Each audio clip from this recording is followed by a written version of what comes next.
A large dark silhouette pierces the child with its gaze, asking what his name is. The child introduces himself. His name is Lee Guok. Lee Guok barely moves in front of this great unknown. He notices something strange in his eyes. Are these wolf eyes, in which power is hidden? They continue to stand across from each other immovably. For the first time, a stranger sees such bravery and courage in a child wandering around the world. But everything the child has now will never be needed in his life, so he can throw it all away. Lee Guok obediently follows the master's order. It was about the Jade Heaven Alliance. People gathered in one place and parted, forming a road. Among these unfortunate destitute people stood a child. It was Lee Guok. Lee Guok jerked around as he almost fell over because he had fallen asleep on the move. Jong-ok called him.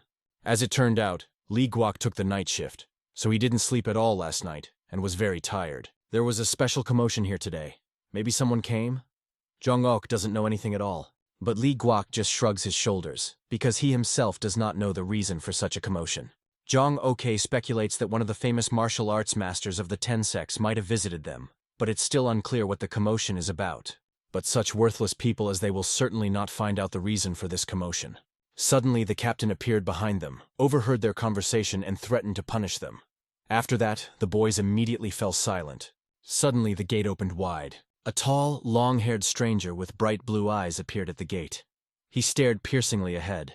It turns out that the head of the inner royal court, the wielder of the clear moon sword, named Jo Shin Yunim, has arrived here.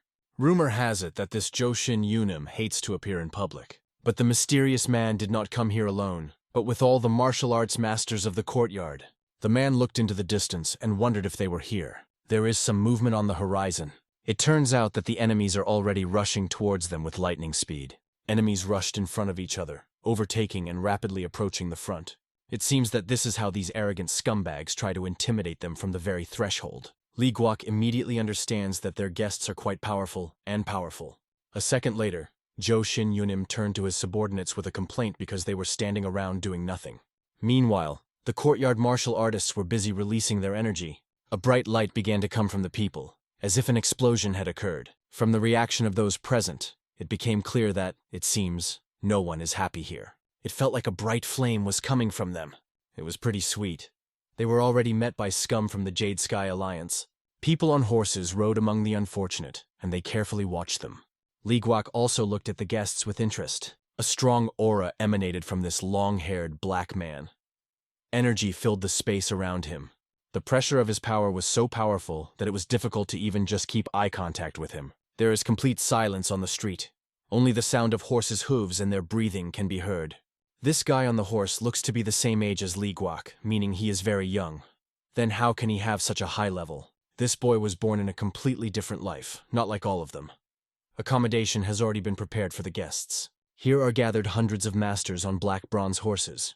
Maybe they are from the rump of heavenly stallions. It was an armored phantom cavalry with its own persona. The cavalry treated these people with the utmost contempt and disrespect.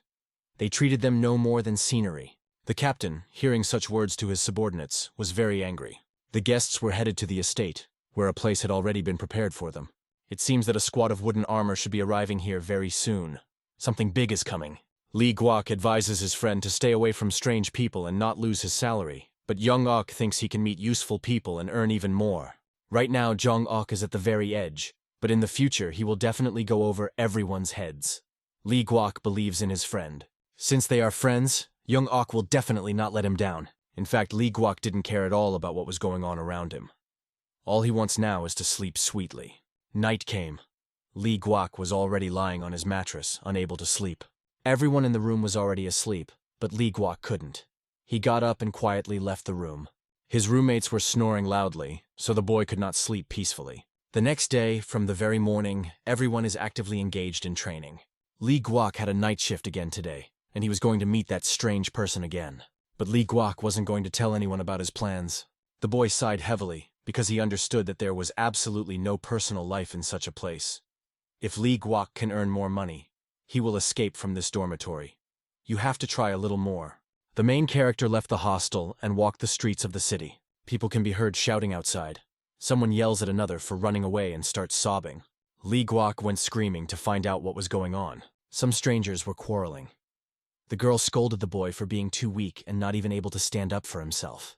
But the man excuses himself and says that he was attacked by 4 people, so he could not fight back. Upon hearing this, the girl was instantly furious with these scoundrels for daring to insult Lim So-bo. The girl was very angry and ready to take revenge for him. And so, after a few minutes, loud cries for help were heard in the streets. The men ran away in tears and promised that they would never touch Jin Moon again.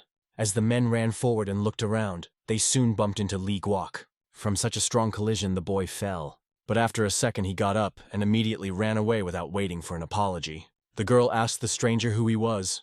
Lee Guok explained that he was just passing by, and the guy stopped here because he was simply curious about what happened here. But the girl does not inspire confidence. It seems that she is definitely not in the mood for a conversation now.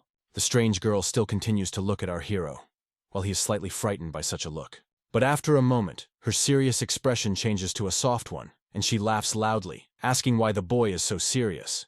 The stranger's behavior really scared Lee Guok. She seems to be a true master at this. Laughing a little, the girl asks if this boy belongs to the outer circle. Hearing this assumption, Lee Guok falls into a stupor, because he cannot understand how the girl knows about this. But she knew about it as soon as she saw the boy, because he was wearing brown clothes, which only members of the outer circle wear. Although the girl is still a child, she already understands a lot about the union of Heavenly Jade. When the girl realizes that they still haven't met, she asks the stranger's name. Lee Guok introduces himself. But for some reason the girl is surprised. He had a very easy name because it was short. The girl introduces herself. Her name is Lim So-bo, and behind her is her younger brother Lim Ji-moon. But they don't have much time to get to know each other, because it's already time for the girl to go, so she says goodbye. Her brother, meanwhile, apologizes to Lim So-bo and how she was rude to the boy. Lim So-bo grabs his brother by the collar and pulls him along. Lee Guok looked after them with a smile. They are quite interesting children. After some time, our hero came to the hall of musical performances. Lee Guok slowly walked inside, but unexpectedly, the guard stopped the stranger and asked where he was going. Lee Guok came here to meet Yeol Seon, but the guards don't believe their lady would date such a loser. But our hero did not lie. He really named the real reason. But another guard interrupts and says that the guy is really telling the truth because his face looks familiar. The security guard apologized for his employee because he is new and does not know anything yet. He invites our hero to go inside. Lee Guok was not at all upset by this. He understands that such life situations sometimes happen. That bodyguard still can't understand how this loser can be seeking a meeting with their lady. Lee Guok looks like a complete beggar while Lady Yeol Seon is the most popular artist in the music hall. It turns out that our hero constantly gives gifts to the lady. If she wants to live well, she needs people like him. Our hero went inside, and immediately after that someone called his name. It was none other than Lady Yeol Seon, a fragile girl with long blonde hair. Today the young man was a little late. The girl is going to put away her musical instrument. Meanwhile, the girl looks into the face of our hero and asks why it is so swollen. I tell Lee Guok that it's because he didn't sleep well last night because someone was snoring a lot. He wonders how Lady isn't tired of her work yet. But it's all because she's doing what she loves. During and after the performances, when people applaud for her, it feels like all the pain is going away. Lee Guok compliments the girl's outfit and says he hasn't seen it before. Turns out she recently purchased it. The young man noticed that the fabric looked like real silk, and he knew that it was very expensive. I explained to the lady that this is a gift from one of the clients who is very inspired by her music. After that, the young man remembers the guard's words that the girl needs gifts from fans to live so well. The girl thinks that our hero is angry about this, and explains that it was an ordinary customer who just likes music. But Lee Guok is not angry. On the contrary, he is embarrassed that he cannot allow the girl to buy clothes. But the girl is not at all upset about it. She says that the boy can buy her such clothes as soon as he becomes famous. Lee Guok promises to buy her a lot of clothes once he becomes a member of the courtyard. The girl believes in his powers. The boy lay on her lap while she stroked his head and combed his hair. The sun was slowly hiding behind the horizon. Lee Guok couldn't get the customer who gave such an expensive gift to the girl out of his mind. It seems he was jealous. Our hero calmly lay on her lap and admired the sunset. Soon, it was time for the boy to go. He is working the night shift again. It's time to part ways. Our hero had to go to work, and the girl also had to go to perform. The guy went away. His main goal is to raise money and buy a small house where he can live with Yeol Seon. When Lee Guok returned to the dormitory, the angry captain was already waiting for him. He immediately understood that the boy was in the hall of musical performances. Our hero admits with a broad smile that the captain is right. Tonight their task was to protect the main gate. If they are late, it can be very bad. Soon, everyone came to their position. It was so quiet here that it was boring. Young OK says goodbye to our hero. Lee Guak, I wish him luck and a good, quiet night, and most importantly, let him sleep. Thus, the teams changed places. One of the men said that the scoundrel was hiding behind the Hall of the Heavenly Mind. Such people are very upset that they will not rise higher, so you have to be very careful with them. Our hero has heard that the Hall of the Heavenly Mind is a very dangerous place. Thus, our hero went to work. He noticed that today the lady did not escort him to the gate itself, as usual. This confuses the guy, but he thinks she's just busy. Suddenly, Lee Guak has the thought that she went to see the customer who gave her the silk clothes. But the boy immediately dismissed those thoughts because he trusted Yeol-seon. Suddenly, a loud scream was heard. This cry immediately attracted the attention of our hero. When the boy looked into the distance, he saw some movement on the horizon. It was some people who were walking straight towards them.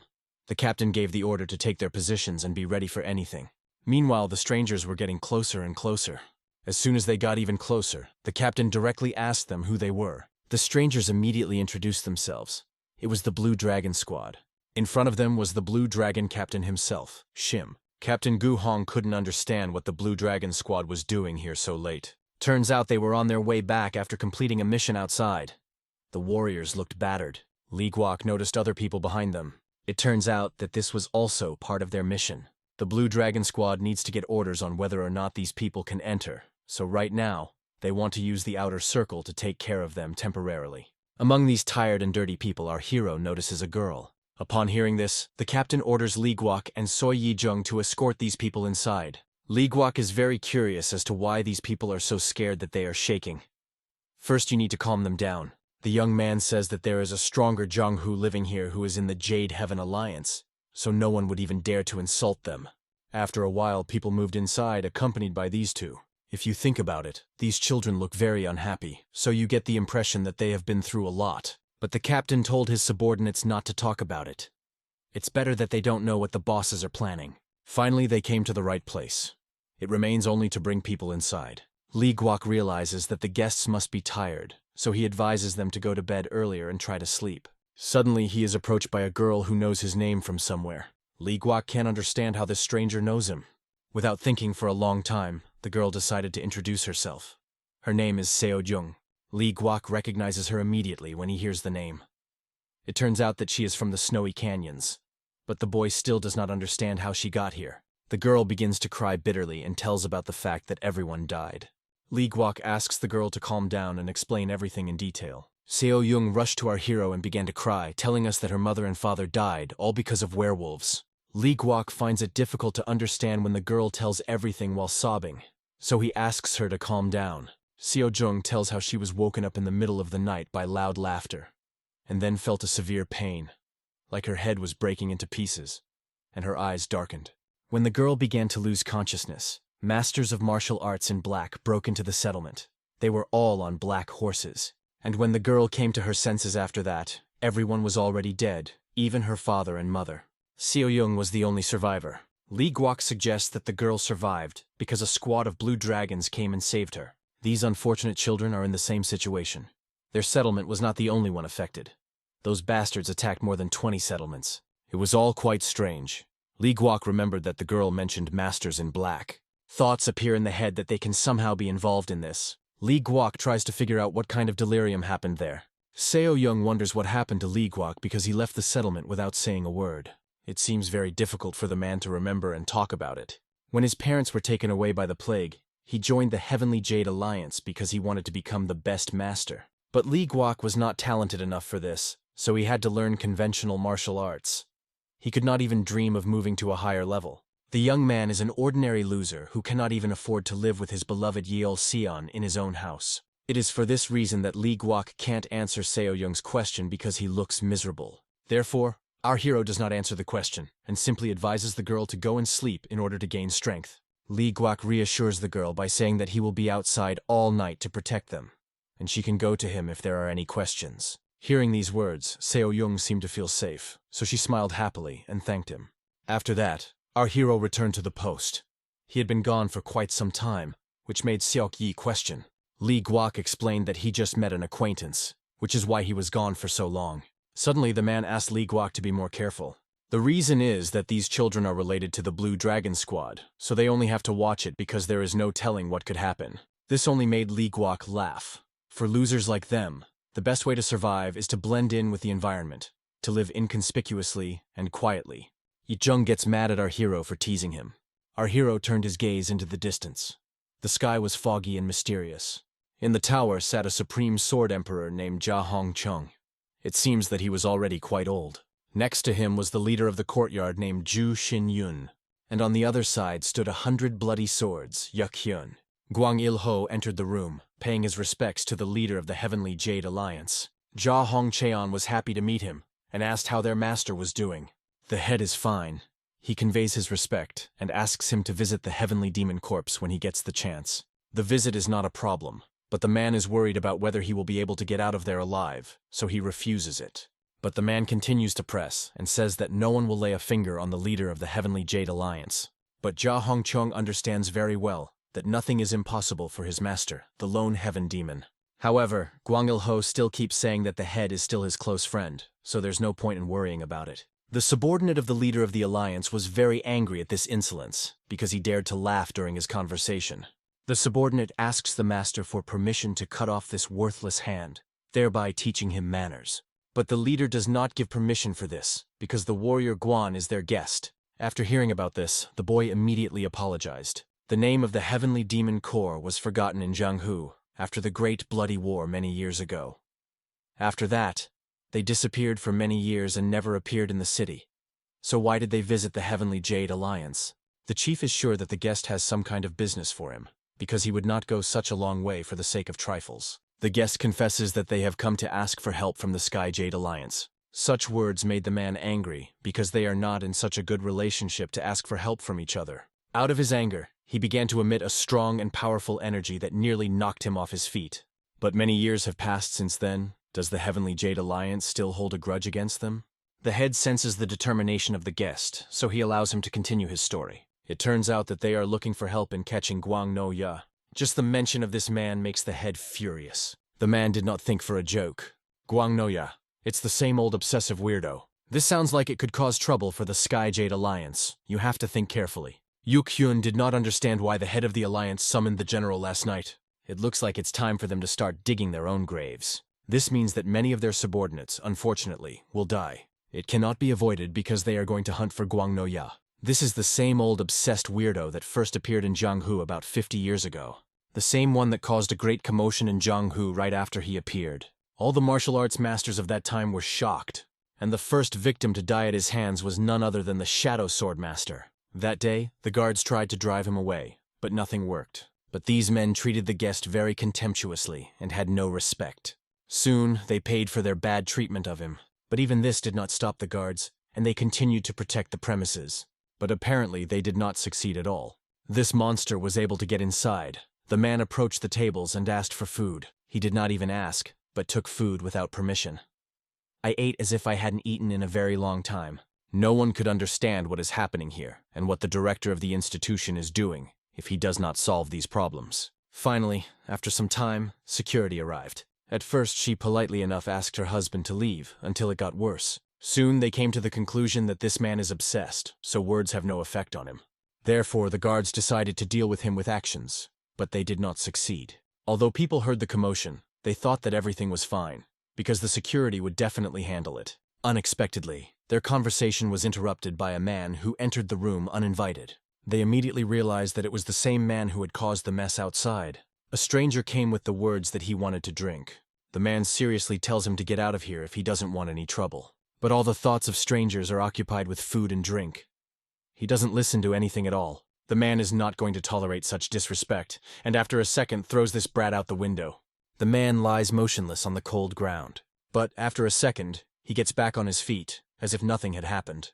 There isn't even a single scratch on this mount. Stranger starts drinking alcohol as if nothing had happened. A fight seems to be brewing. Quite a lot of observers had already gathered here, who did not take their eyes off them.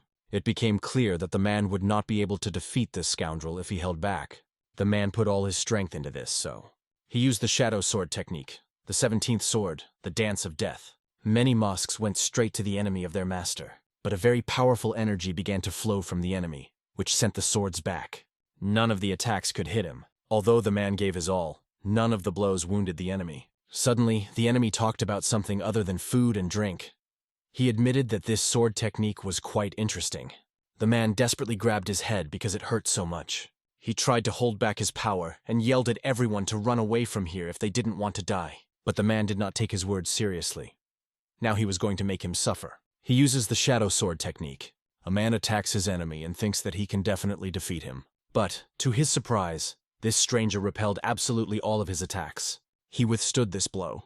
The man does not understand how he was able to withstand his blows with his bare hands. Everything he once taught became useless. And now, it would seem that the blow went out and the enemy received a blow in the face. However, a mysterious monster man stopped his sword in front of his face. The man throws his sword aside with force, and after a moment he approached the man. The man does not understand how this is possible. He is everywhere and nowhere at the same time. The old man tries to find him and hit him. Suddenly, the monster finds itself directly on the enemy's sword. He notices with a predatory smile that his enemy's movements are very slow, and after a second, he delivers a strong blow to the enemy and slams him into the ground. The man hit him right in the face, but it seems that this was not the end. His hand began to transform into something large and unknown and changed shape. And after that he struck another blow, but now with his transformed hand. It was definitely incredibly satisfying. That's how the legend of the haunted martial arts master appeared from the death of the mighty swordsman Lee Chong-san.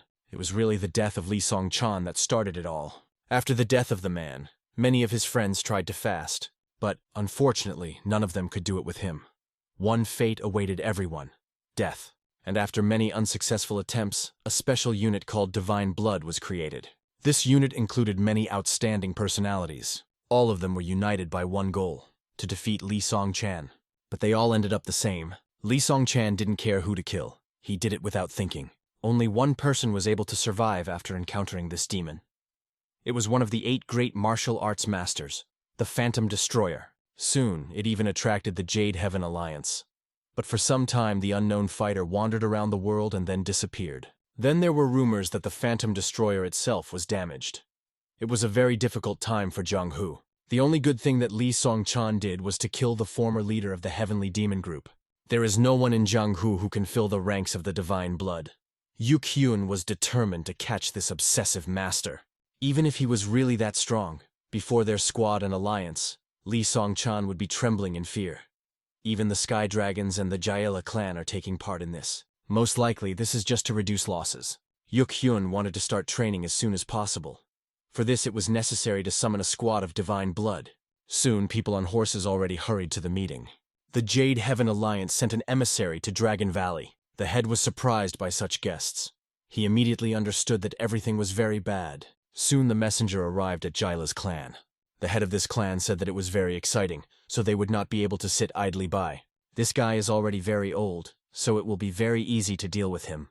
It is likely that Ju Xing-yu only asked them to participate so that there would be less casualties on their side. So the subordinate advises against accepting the offer. But the head does not agree, because they can use this as a chance to raise their reputation in the city. Chief Jayla is interested to learn about this obsessive.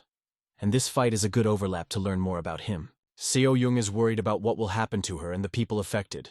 But Lee Guok asks her not to worry because he is by her side. The girl was stuck here for 5 whole days. She misses Yul Sung very much. Seo Young looks at Lee Guok and asks what he was thinking. But the young man doesn't answer. But the girl sees that our hero is definitely thinking about something, and tries to find out what exactly. Suddenly the door to the room opens wide and the captain enters, because his shift has come. Now they can rest. Lee Guok is surprised that the captain is actually letting them rest. A second later, he gets up and Seo Jung worries that he won't come back. Lee Guok assures that he will come from time to time, so the girl shouldn't worry so much. When Young-so heard this, she immediately calmed down. She will wait for him. Right after that, Lee Guok runs out of the yard and runs away. The captain thinks that the young man is in such a hurry to see Lady Yule's musical. He is too loyal to her. Young Seo guides our hero with a look. A strange look, so Seok Yi-jung immediately pays attention to him. The captain was right. Lee Guok quickly runs straight to the music hall. As soon as the guards saw the guest, they immediately started whispering. The guard didn't understand why Lee Guok had come here because he wouldn't be able to see Lady Yul Sung today. All the performers are preparing for the performance, so there is no one here now. Lee Guok is very upset because he came for the first time this week and now he can't see the lady. Lee Guok was very upset, so he went back to the dormitory. The boy worries that Yul Seong might be offended by him for not coming to see her for a long time. The image of Yul Seong instantly appeared in my mind. The fragile girl could not get out of his head. The guards began to notice that Lee Guok very often comes to visit the girl and brings many gifts. Lee Guok couldn't understand why he was thinking so much about the girl. The next day, the boy scolded himself for being a real fool.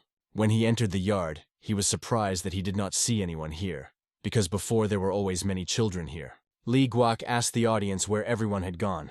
Witnesses said that a very important person came last night. Lee Guok doesn't understand who it could be. The Jade Heaven Alliance does strange things too often.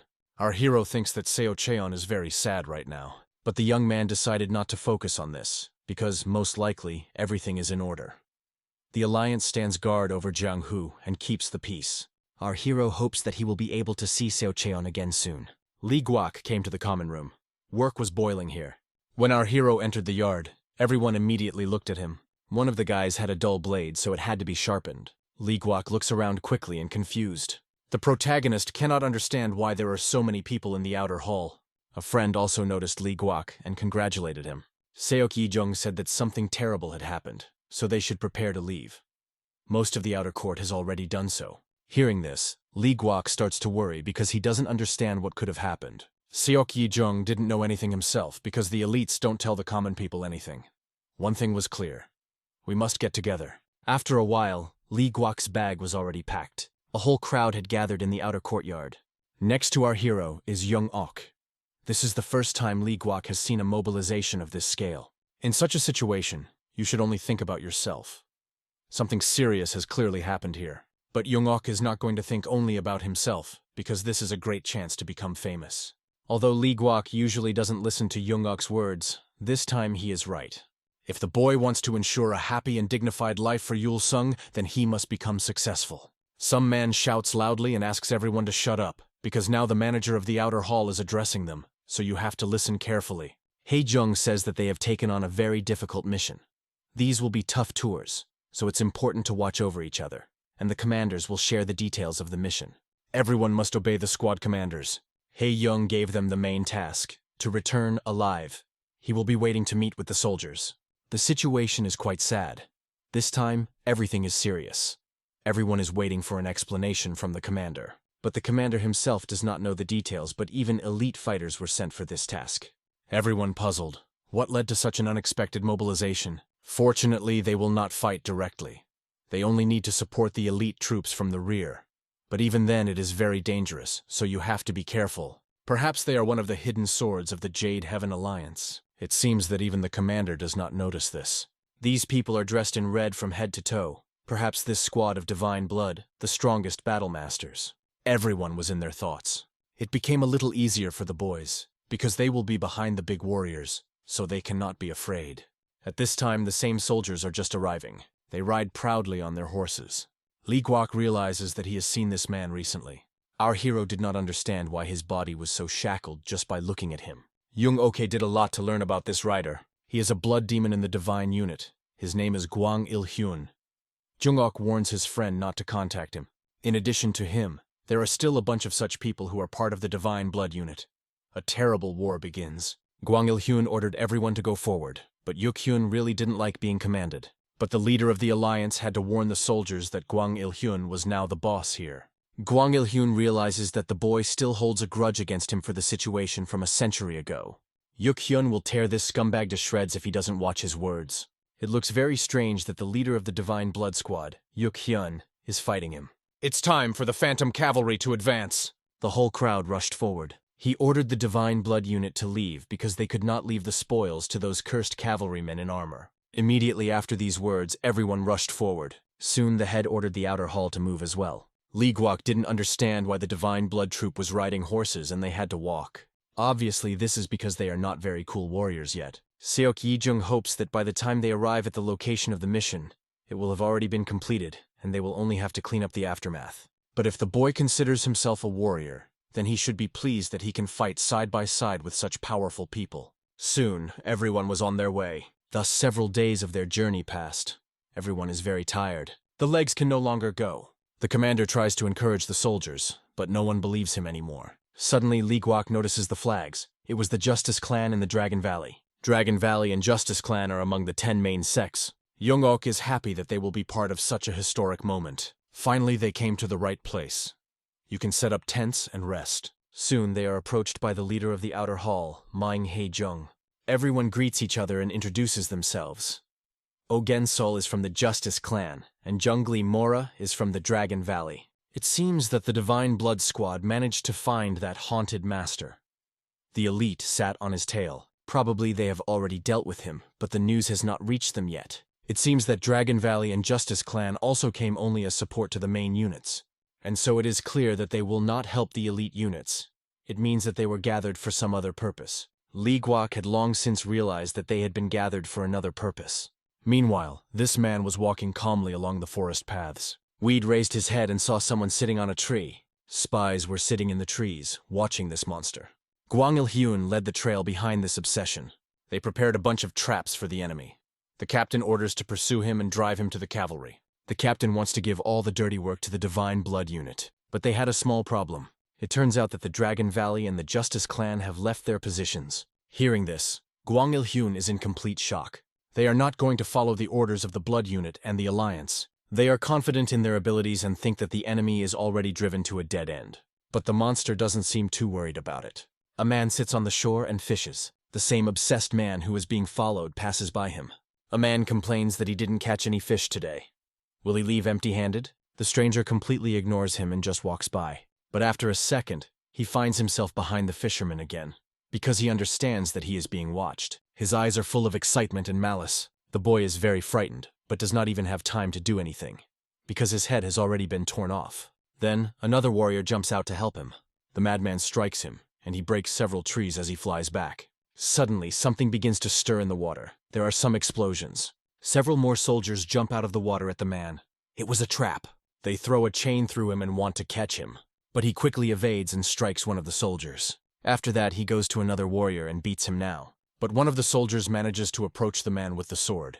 He makes a decisive attack. However, the man quickly evades. It's amazing, because the warrior just took a clear blow to the neck. How did it not kill him? The man performed some maneuver. The man says that he hasn't had a headache for a very long time, and because of these scoundrels, he feels this pain again. The attacker's sword bent. The man looks inside the forest and tries to understand how many people have come for his soul. The warriors have heard many rumors about this madman, but they do not believe them. They think that this is all exaggerated and that this man is not that powerful. The warriors want to end him. After a second, the haunted man is attacked from all sides. It would seem that now everything will end. But this is not the case at all. Now everything is just beginning. The man began to radiate incredible energy. A predatory smile appeared on his face, and his eyes shone with excitement and a thirst for murder. Everything around explodes, and then there is one big explosion. The soldiers had already heard and seen this explosion. Hyun also heard this explosion and did not understand what it meant. No one even had a clue what was going on there. After the explosion, there was no forest left here. He razed everything to the ground. Heavy smoke was pouring from that place. The captain realized that this was where the Valley of the Dragons and the Clan of Justice were located. The warriors are already defeated and they cannot rise. The forces left them. Now the soldiers really understood that he is a monster and a real demon. The stranger looked down on his victim. The warrior begged to take pity on him and not kill him. But the man was not going to think about mercy. Within a second, he kills this bastard. He lit up again because he felt that this was not the end. There was a strange feeling inside. He saw another squad coming towards him. It seems that it was a squad of crimson blood. Only at this moment did the captain realize that they had underestimated him. The enemy is much stronger than they expected. The sounds were very creepy, so it seems they had to help the warriors. But the captain understood that those soldiers no longer needed help. Even if they go there, they will not be able to help and these soldiers will die. His captain's subordinates fell silent at such a conclusion. The captain understood that this madman already knew that their squad had come here, and it was really so. After a second, he frantically rushed to them. No one could understand what kind of monster was running right at them. Hyun laughed because their plan failed. Now, the Demon Blood Squad will hunt down this madman alone. It's time to act and show yourself. These scum really started acting on their own. We must report to Hyun that the Blood Squad has left their command. To create an entire army for the sake of killing one person is simply madness. The Demon Blood Squad began to prepare for battle. but they did not even have time to blink an eye, as they were already cut to pieces. The captain and this monster met their eyes. The captain is ready to take all the blows from this monster, and uses the technique of destruction. But the enemy cuts absolutely all his balls, which upsets the man. Countless balls fly at the monsters preparing to strike. They fly so fast that it would seem the man will not have time to dodge. Suddenly, he freezes just as the swords are in front of his face. The captain does not understand at all what his enemy is doing. And then, after a second, all his swords break into many fragments. Now they met face to face. That predatory smile appeared again on the haunted man's face. At this time, another squad rushed to help.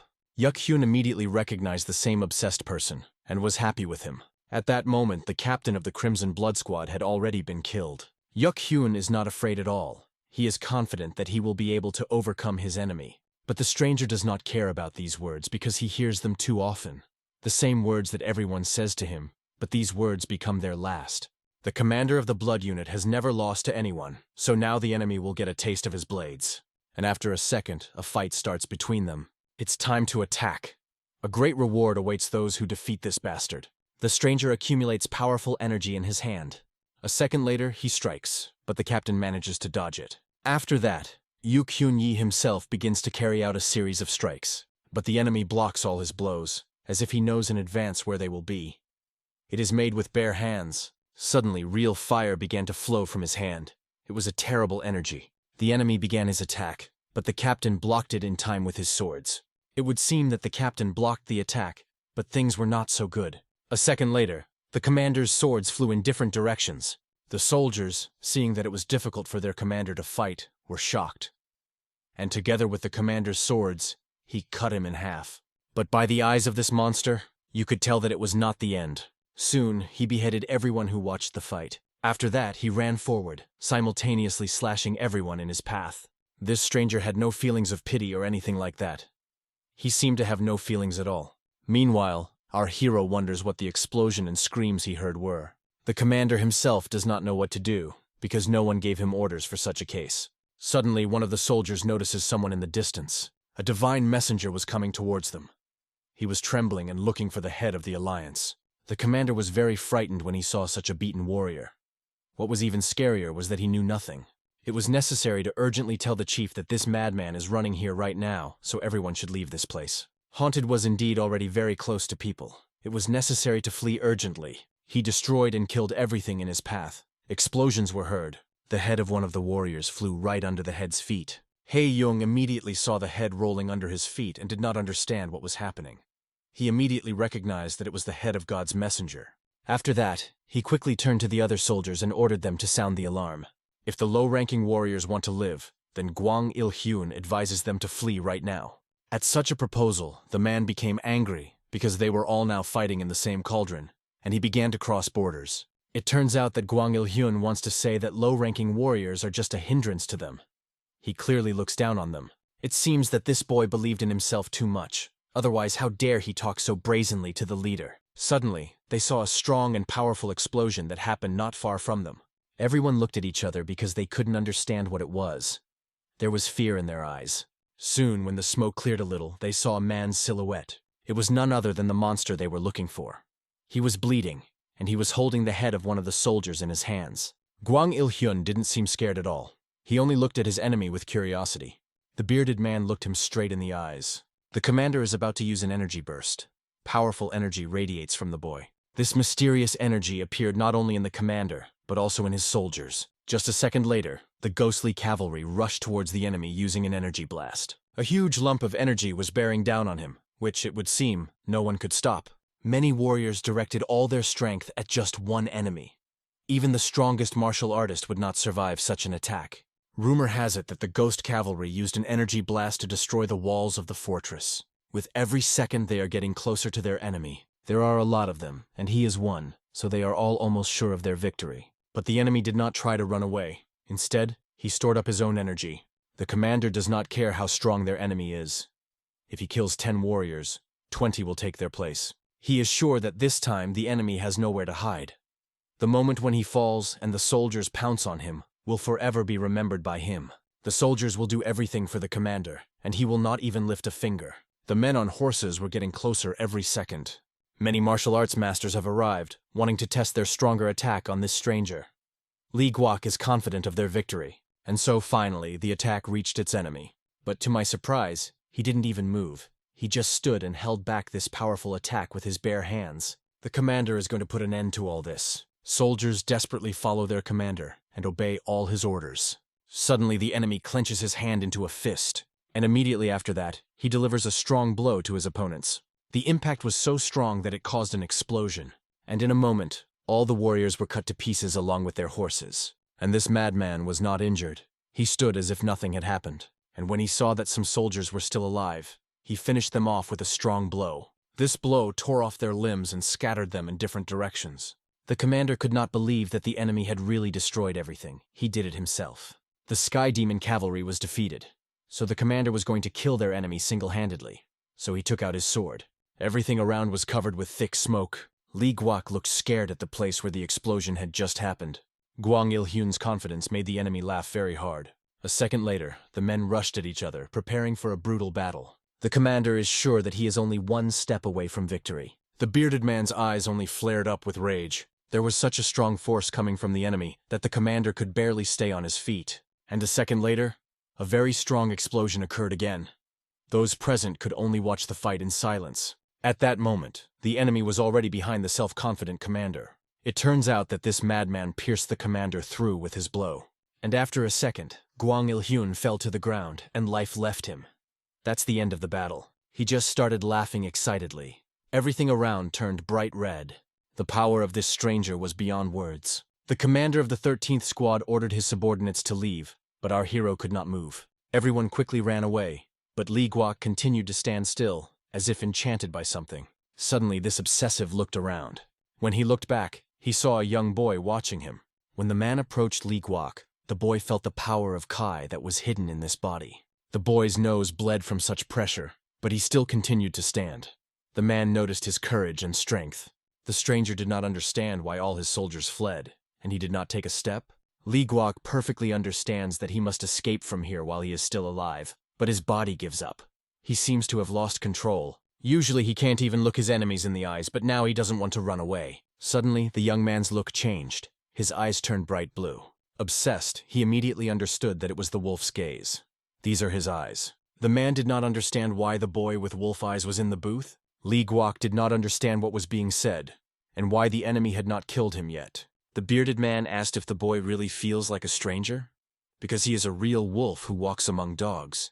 But the man did not have time to explain anything, because he had a severe headache. And then, after a moment, this fancier simply disappeared with the wind. Our hero, meanwhile, was very exhausted, and simply fell to the ground.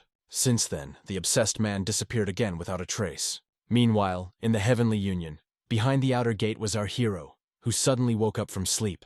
He was breathing heavily, and cold sweat was running down his face. He had that nightmare again with the haunting. From the same meeting, he has left heaviness in his legs. The guy really went through hell and survived. If this happens again, the boy promises to run away immediately. When Lee Guok got dressed, he immediately went outside to ask if everyone was safe. Despite the fact that many people gathered for this mission, almost all of them died. Young Oke learned that the Demon Blood Squad was looking for new recruits because many had died. The guy wants to know more about it. But before that, our hero wants to visit Yul Seon, and then maybe I will think about his proposal. Meanwhile, in the inner fortress, the man wanted to get out of bed, even though he still needed treatment. Gwang Il-hyun wasn't going to stay in bed any longer. He felt humiliated because he remained alive thanks to his enemies. Suddenly, news came that the leader of the inner wall of the Heavenly Alliance had arrived to them. Jushin Yoon was very surprised that the commander was about to leave, but it was already time. The blonde smiles enigmatically and says that his wounds have clearly not healed yet. The commander tensed, but still said that he was fine. Jushin Yoon appeared right after everything went quiet, and now he still dares to mock the commander. The guest's word is law for them, so no one keeps it here. Jushin Yoon asks to convey to their group leader that their alliance only wants peace for Jianghu. Having said this, he says goodbye. The boy will never forget the mercy of the Heavenly Union. He thanks him for that and is about to leave. The blonde is very happy that this narcissistic boy has finally seen himself. He prepared some gift for him before he left. As soon as Gwang Il-hyun stepped out into the courtyard, he ordered his soldiers to turn back. Although there were many casualties, the commander tried to encourage his squad. But there was no horse here. It turns out that they are in the stables of the outer fortress. The commander remembers that they left the horse in the stables of the outer fortress and do not understand why they are not there. It immediately became clear to him that these scoundrels were trying to make him mad. Meanwhile, the words of the mysterious stranger did not leave our hero's head. His image was deeply embedded in his thoughts. Lee Guok himself did not understand why he simply could not carry out his words from his head. Our hero thought so much that he didn't hear the man addressing him. It was Hyun. The guy apologized and said that he thought about it. Suddenly, the man slaps our hero hard in the face. From such a force, the boy cannot stand on his feet and falls to the ground. The guy does not respond to his actions. The stranger's words echo in his head. The man was very condescending to people from the Heavenly Jade Alliance. For him, they are nothing more than garbage. Lee Guok doesn't understand what this bastard means because he punched him just like that. Because of this, Hyun delivered another blow directly to the unfortunate man's stomach. The blow was quite strong. But everything did not end with this blow. The bastard continued to strike at Lee Guok. The captain did not understand why the young man remained silent, did not apologize, and did not pray for mercy. However, Lee Guok is not going to apologize because he understands that he did nothing wrong. Their views meet. Lee Guok's gaze is full of determination and ease. Hyun was very angry. The man was kneading his fists, preparing to continue the act of beating. And a second later, this bastard delivered a powerful kick directly to Lee Guok's face. The blow was so strong that the pain immediately covered the whole body. Lee Guok flew back a few meters, but it was not the end. Hyun continued to strike the boy with many blows. The guy is like a rag. He does not resist this scoundrel in any way and soon falls altogether and hits his head on the ground. It pains the captain to look at this horror. If the bastard doesn't stop right now, Lee Guok might die altogether. But Hyun's subordinates hung over the captain so that he would not get into their fight. None of Lee Guok's warriors and friends could understand why these bastards would do such horrible things. But the two guards stood like rocks and did not move. Hyun was annoyed that this pathetic young man didn't even try to defend himself and block his blows. Lee Guok himself understood that he looked miserable. Everyone from the Sky Jade Alliance was just watching this, and no one was going to help him. Is this the price he has to pay for not going the way of the wolf? A second later, Hyun strikes again. It was so strong that the boy opened his mouth, but no scream came out. Suddenly, Lee Guok got tired of putting up with this, so he bit his enemy hard and blood splattered from his hand. Hyun pushed our hero away hard. He clearly did not expect that he would start fighting back. Lee Guok moaned softly as he lay on the ground.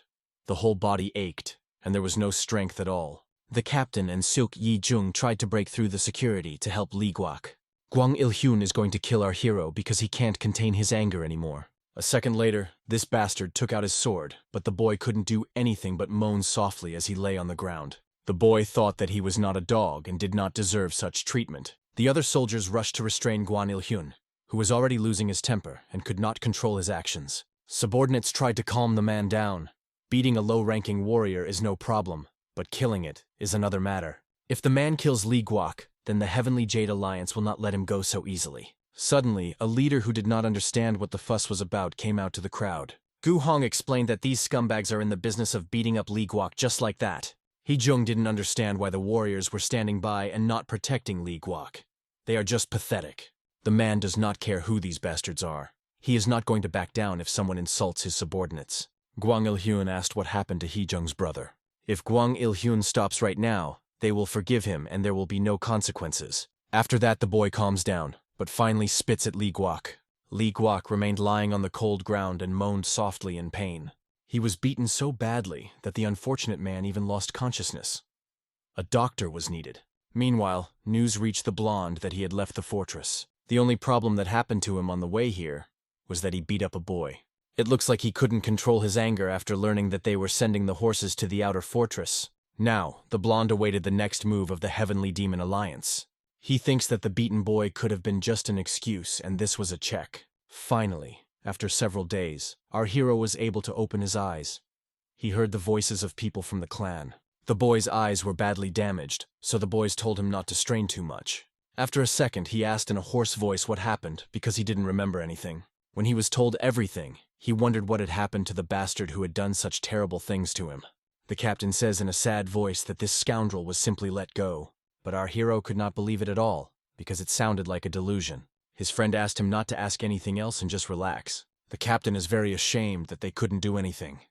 You just have to believe in a miracle that our hero survived. Suddenly, it dawned on the boy that he could not move at all. Panic immediately gripped him, and he tried to understand what had happened to his body. The leader gathered the strength to say what he was going to say. The doctor said that his bones and nerves were so damaged that the boy could be permanently disabled. In the worst case, it can simply paralyze him. Completely paralyze. Lee Guok doesn't want to believe what he just heard. Life seemed to be torn apart. Tears appear in the eyes. Now the main character needs to be alone. He shouts loudly and orders everyone to leave the room. When he is alone, he just looks at the ceiling and cries. Soon, Yoon Ok came to Lee Guok. He apologized for not being able to come because he was busy. Unfortunately, the boy's condition did not improve at all. Everything was just as bad. It is important for Yoon Ok to know that Lee Guok is at least safe. Unfortunately, it was already time for the boys to go about their business. Lee Guok doesn't understand why the friend is leaving so quickly because he just arrived. Yoon Ok don't answer his questions and only asks to protect yourself. The red-haired boy turns around and is about to leave, but Lee Guok calls him by name. Our hero is bored to death and he is already hungry for communication with others. He needs it very much. When Yoon Ok goes outside, he sits on the threshold and thinks about something. Yeolseon also came to our hero. She sat and cried over Lee Guok. Our hero could not hear how the girl of his heart was crying, so he asked her to calm down. The guy tries to assure her that very soon he will be able to move. The girl continues to cry bitterly. Lee Guok promises the girl that they will definitely go for a walk together. But even despite these promises, the girl cannot stop crying and trembling. After that day, Yeolseon didn't come again. Since the boy was worried that something had happened to Yeolseon, which is why she doesn't come to him anymore, he directly asked Seok Yi-jung about it. The guy reassured his friend that Yeolseon is a very famous artist, so she doesn't have time to come. The friend assures that the girl most likely also misses him, so you should not worry. Every time Lee Guok falls asleep, he keeps seeing the same place. It's a dream where he looks at Yeolseon and her beautiful long hair. But every time the boy wakes up, he finds himself alone again. The guy has already lost his mind. How many days have passed since that moment? All he does is eat and sleep. The thought crosses my mind that Yeolseon just ran away, but Lee Guok would have done the same in her place. He tries to forget the girl. The guy has already stopped distinguishing whether he is asleep or not. The same dream that he sees every time he closes his eyes appeared in his head again. He sees Yeolseon again. Is she going to test her to the very end? Our hero suddenly opened his eyes and screamed from a sense of hopelessness. This dream was repeated again and again. Suddenly, Lee Guok saw a girl next to him. It was Seo-jung. The main character will be very shocked to see her around. The boy looks like he's having a nightmare, and Seo-jung notices it. The girl apologizes for coming to him only now. She wanted to come earlier, but it didn't work out. The boy is very happy to see her. He tells that the doctor said that Lee Guok is already on the mend. Lee Guok wonders where the girl has been all this time. Everyone was looking for her. Seo-jung reveals that someone from the main square took them. They wanted to see if they had a talent for martial arts, and it turns out Seo-jung is talented at it. Therefore, very soon she will have to leave here for training. It turns out that this was secret information, and for this the girl may have problems. It turns out that the girl brought a gift for our hero. She hopes that this will help him at least a little. She brought the book that was in the martial arts vault in the main square. It is said to be useful for training bones and tendons. It was a yoga manual. The girl just took it and took it away, but no one seems to know about it. It looks like nobody cares about this book. This book talks a lot about the fast movement of life. Seo-jung immediately apologizes, because she begins to think that our hero does not need this gift at all. But the young man is very grateful for the gift, because he has absolutely nothing to do here, and this way he will at least be able to read. The problem is that the boy can't read it on his own until he can move, so he asks the girl to tear the pages and tape them to the ceiling. Seo-jung is willing to do it. Thus, after some time, the entire ceiling was covered with book pages. It is already time for the girl to go, and she does not know when they will be able to meet next time. They say goodbye to each other, but the girl's voice is very sad. The young lady is very worried that they will never meet again. Lee Guok promises her that they will see each other very often in the future. Suddenly, a sound is heard. These martial artists return to the outer hall. Before leaving, the girl wishes the boy a speedy recovery, and immediately after saying goodbye, she goes to the exit. Meanwhile, the main character starts reading the book. The captain asked Seok Yi-jung how our hero was doing. It turns out that Lee Guok hasn't gotten better at all. It is in the same condition as before. The main character continued to lie motionless and read a book about yoga. He asked to attach the pages to the ceiling, and promised that he would try to practice. but he himself could not even move a finger. The silhouette of the same bearded stranger appears in front of the face. Lee Guok couldn't get his image out of his head. The main character listened to his advice and began to live not like a wolf, but like a dog. Lee Guok now blamed everything on that bastard. But after a second, he realizes that all the fault lies only with him. He is too weak. It is a sin to be so helpless and Huang. Suddenly, our eyes caught a secret scripture about yoga. The story told about one man. The man traveled for 4 months in the Central Lands because he heard that there were legendary secret artifacts there. There were many people who came to this place every year, and the man was fascinated by their teaching methods. That is why the man really wanted to learn from them. But it turned out that they do not want to teach their secret techniques to just anyone. And finally, after 3 years of wandering, he found a person who was willing to teach him. He was a prophet who practiced asceticism for 40 years, and he is the one whom a man would like to see as his role model. The student and the teacher were destined to meet. The master began to instruct him, and the man realized that Chonchuk's yoga was different from what he had taught before. The Chonchuk technique differs in that it starts from the perineum from below and releases energy from it. That was the hardest part. The man was a martial artist who had energy stored in Dantian. This means that he has to get rid of all his techniques in order to master yoga. Does he have to forget everything he has learned for 20 years? The transfer of the mentor's techniques to his student was predetermined by fate itself, even before they met. When the man heard these words, he gained inner peace and was able to calmly leave behind his past and choose a new life. Whoever reads this should remember, to learn yoga techniques, you need to change not only the basics of martial arts, but also get rid of all habits. When the man of the book mastered all these arts, his bones and sinews reached their peak. Seo Young had brought him this book specifically for the part about repairing bones and tendons. This is a very brutal martial art, because it requires complete forgetting of previous techniques. I wonder how many people will take such a risk and give up their knowledge. There are 7 different chakras in the human body, and they all have their own functions. The first part is the crotch. The second is the coccyx. The 3rd, 4th, and 5th chakras are located on the spine. It is important to open all the chakras up to the 5th in order to get a complete picture of your own body. The 6th chakra is located right inside the human brain. Thanks to it, you can awaken the central nervous system and open the 3rd eye. And the last chakra is the path that leads a person to the spiritual world. But mastering the 7th chakra is only the starting point. There is another level, the highest area. To Lee Guok, the content of this book sounds meaningless. The pages after this chapter look like new. It seems people stopped reading at this point. Lee Guok doesn't think that this book can help him in any way. The young man completely despaired. The last flame of hope and faith in his heart was completely extinguished. Everything seemed useless for a cripple like him. Lee Guok's condition is so bad that he doesn't even finish his meal. It seems that he is simply not himself. The door to our hero's room opened. A leader came to Lee Guok. He personally wanted to see what was happening here. The leader and Seok Yi-jung looked at our hero, full of sadness. The captain said that if he was not sick, the boy should live and fight for his life. But Lee Guok saw no point in living with such a terrible body. He would rather die. The captain was so worried about the soldier that he burst into tears. He couldn't watch Lee Guok just starve to death, but our hero continued to be silent. At this rate, the corpse will remain here. Suddenly, the image of that man appears in the air again. He looks at our hero with interest, studying him with his eyes. He hovers over the young man and calls him a mad fighter. Lee Guok doesn't understand how this bearded stranger ended up here again. Lee Guok wonders what this madman did to become so strong. He dreams of becoming the same master.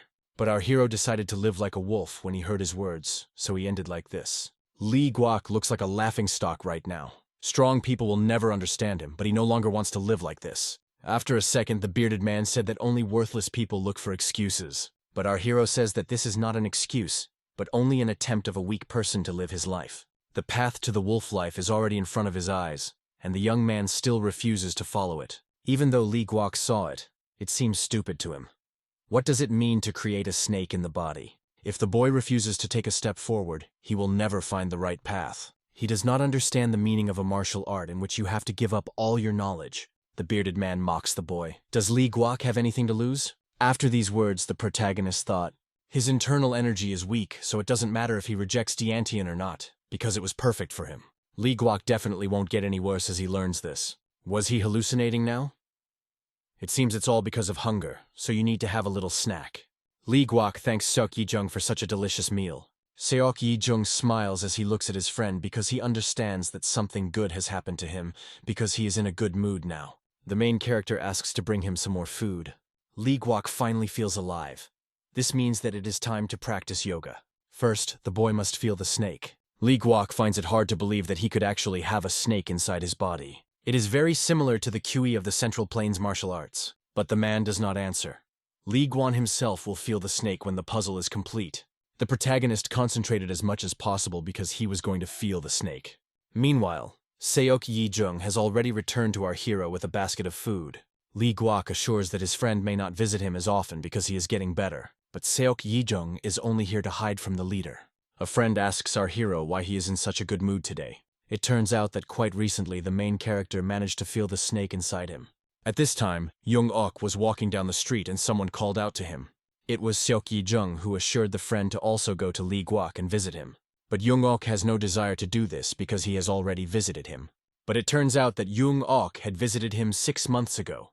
He should talk to his friend at least a little.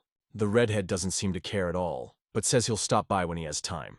Seok Yi-jung is very annoyed to see such indifference. Is this really Lee Guok's friend? Lee Guok tries to focus even more. Finally, after some time, our hero manages to feel his first snake. He opens his eyes sharply at this new sensation. It seems that the main character really feels her, but you need to calm down. The real challenge here is to feel the other parts of the snake's body, because so far the young man feels only her head. Now the main thing is not to let the snake disappear, so you have to concentrate. Soon, other parts of the snake's body gradually began to appear. Our hero opened his eyes wide in shock. Finally, the serpent was created. Lee Guok is very proud of himself because he was able to achieve his goal. Suddenly, Lee Guok felt something in his crotch area. This made the boy jump up. Lee Guok falls back to the bed and doesn't understand what just happened to his body. The young boy was even a little frightened by such a reaction of his body. Suddenly, our hero realizes that he can move his hands. He lifts her straight up. And these are all the actions of the first snake. I wonder what will happen after the second and third snakes. Finally, hope awakens in Lee Guok's soul. Meanwhile, it is snowing outside. It has snowed for the first time in a year. So one of the soldiers offers to drink to it with everyone else. Lee Guok might be cold, so Seok Yi-jung suggests warming up his room. Seo Yi-jung notices that our hero is looking much better, but is acting strangely. All he does for days is stare at the ceiling and then make noise. The friend notices that Lee Guok is trying hard to focus on something. The captain is very worried about the boy. But when he hears that he has gotten better, he calms down. The captain thinks that our hero should be told that Yeol-seon already has a husband. But the guy is against telling about it because our hero just took himself in hand. If Yeol-seon's husband was a normal guy, Lee Guok would have at least a chance. But this man was the one who betrayed the clan and left the alliance. Every day, the yard became more and more covered with snow. Seok Yi-jung came to visit the boy again, but as soon as he entered the room, he gasped in shock. He couldn't say a word when he saw Lee Guok sitting. Our hero looked around and greeted him as if nothing had happened. Seok Yi-jung couldn't believe his eyes. Joy and misunderstanding fascinated him. Will Lee Guok be able to walk now? But our hero said that there is still a long way to go. So far, he can only move his upper body. You need to start training a new snake to speed up the result. The guy is very happy to see that his friend is better, so after a second he rushes to him with a hug. But after a second he withdrew, because he thought that our hero might be hurt. The main character asked a friend for any news about the girl of his heart.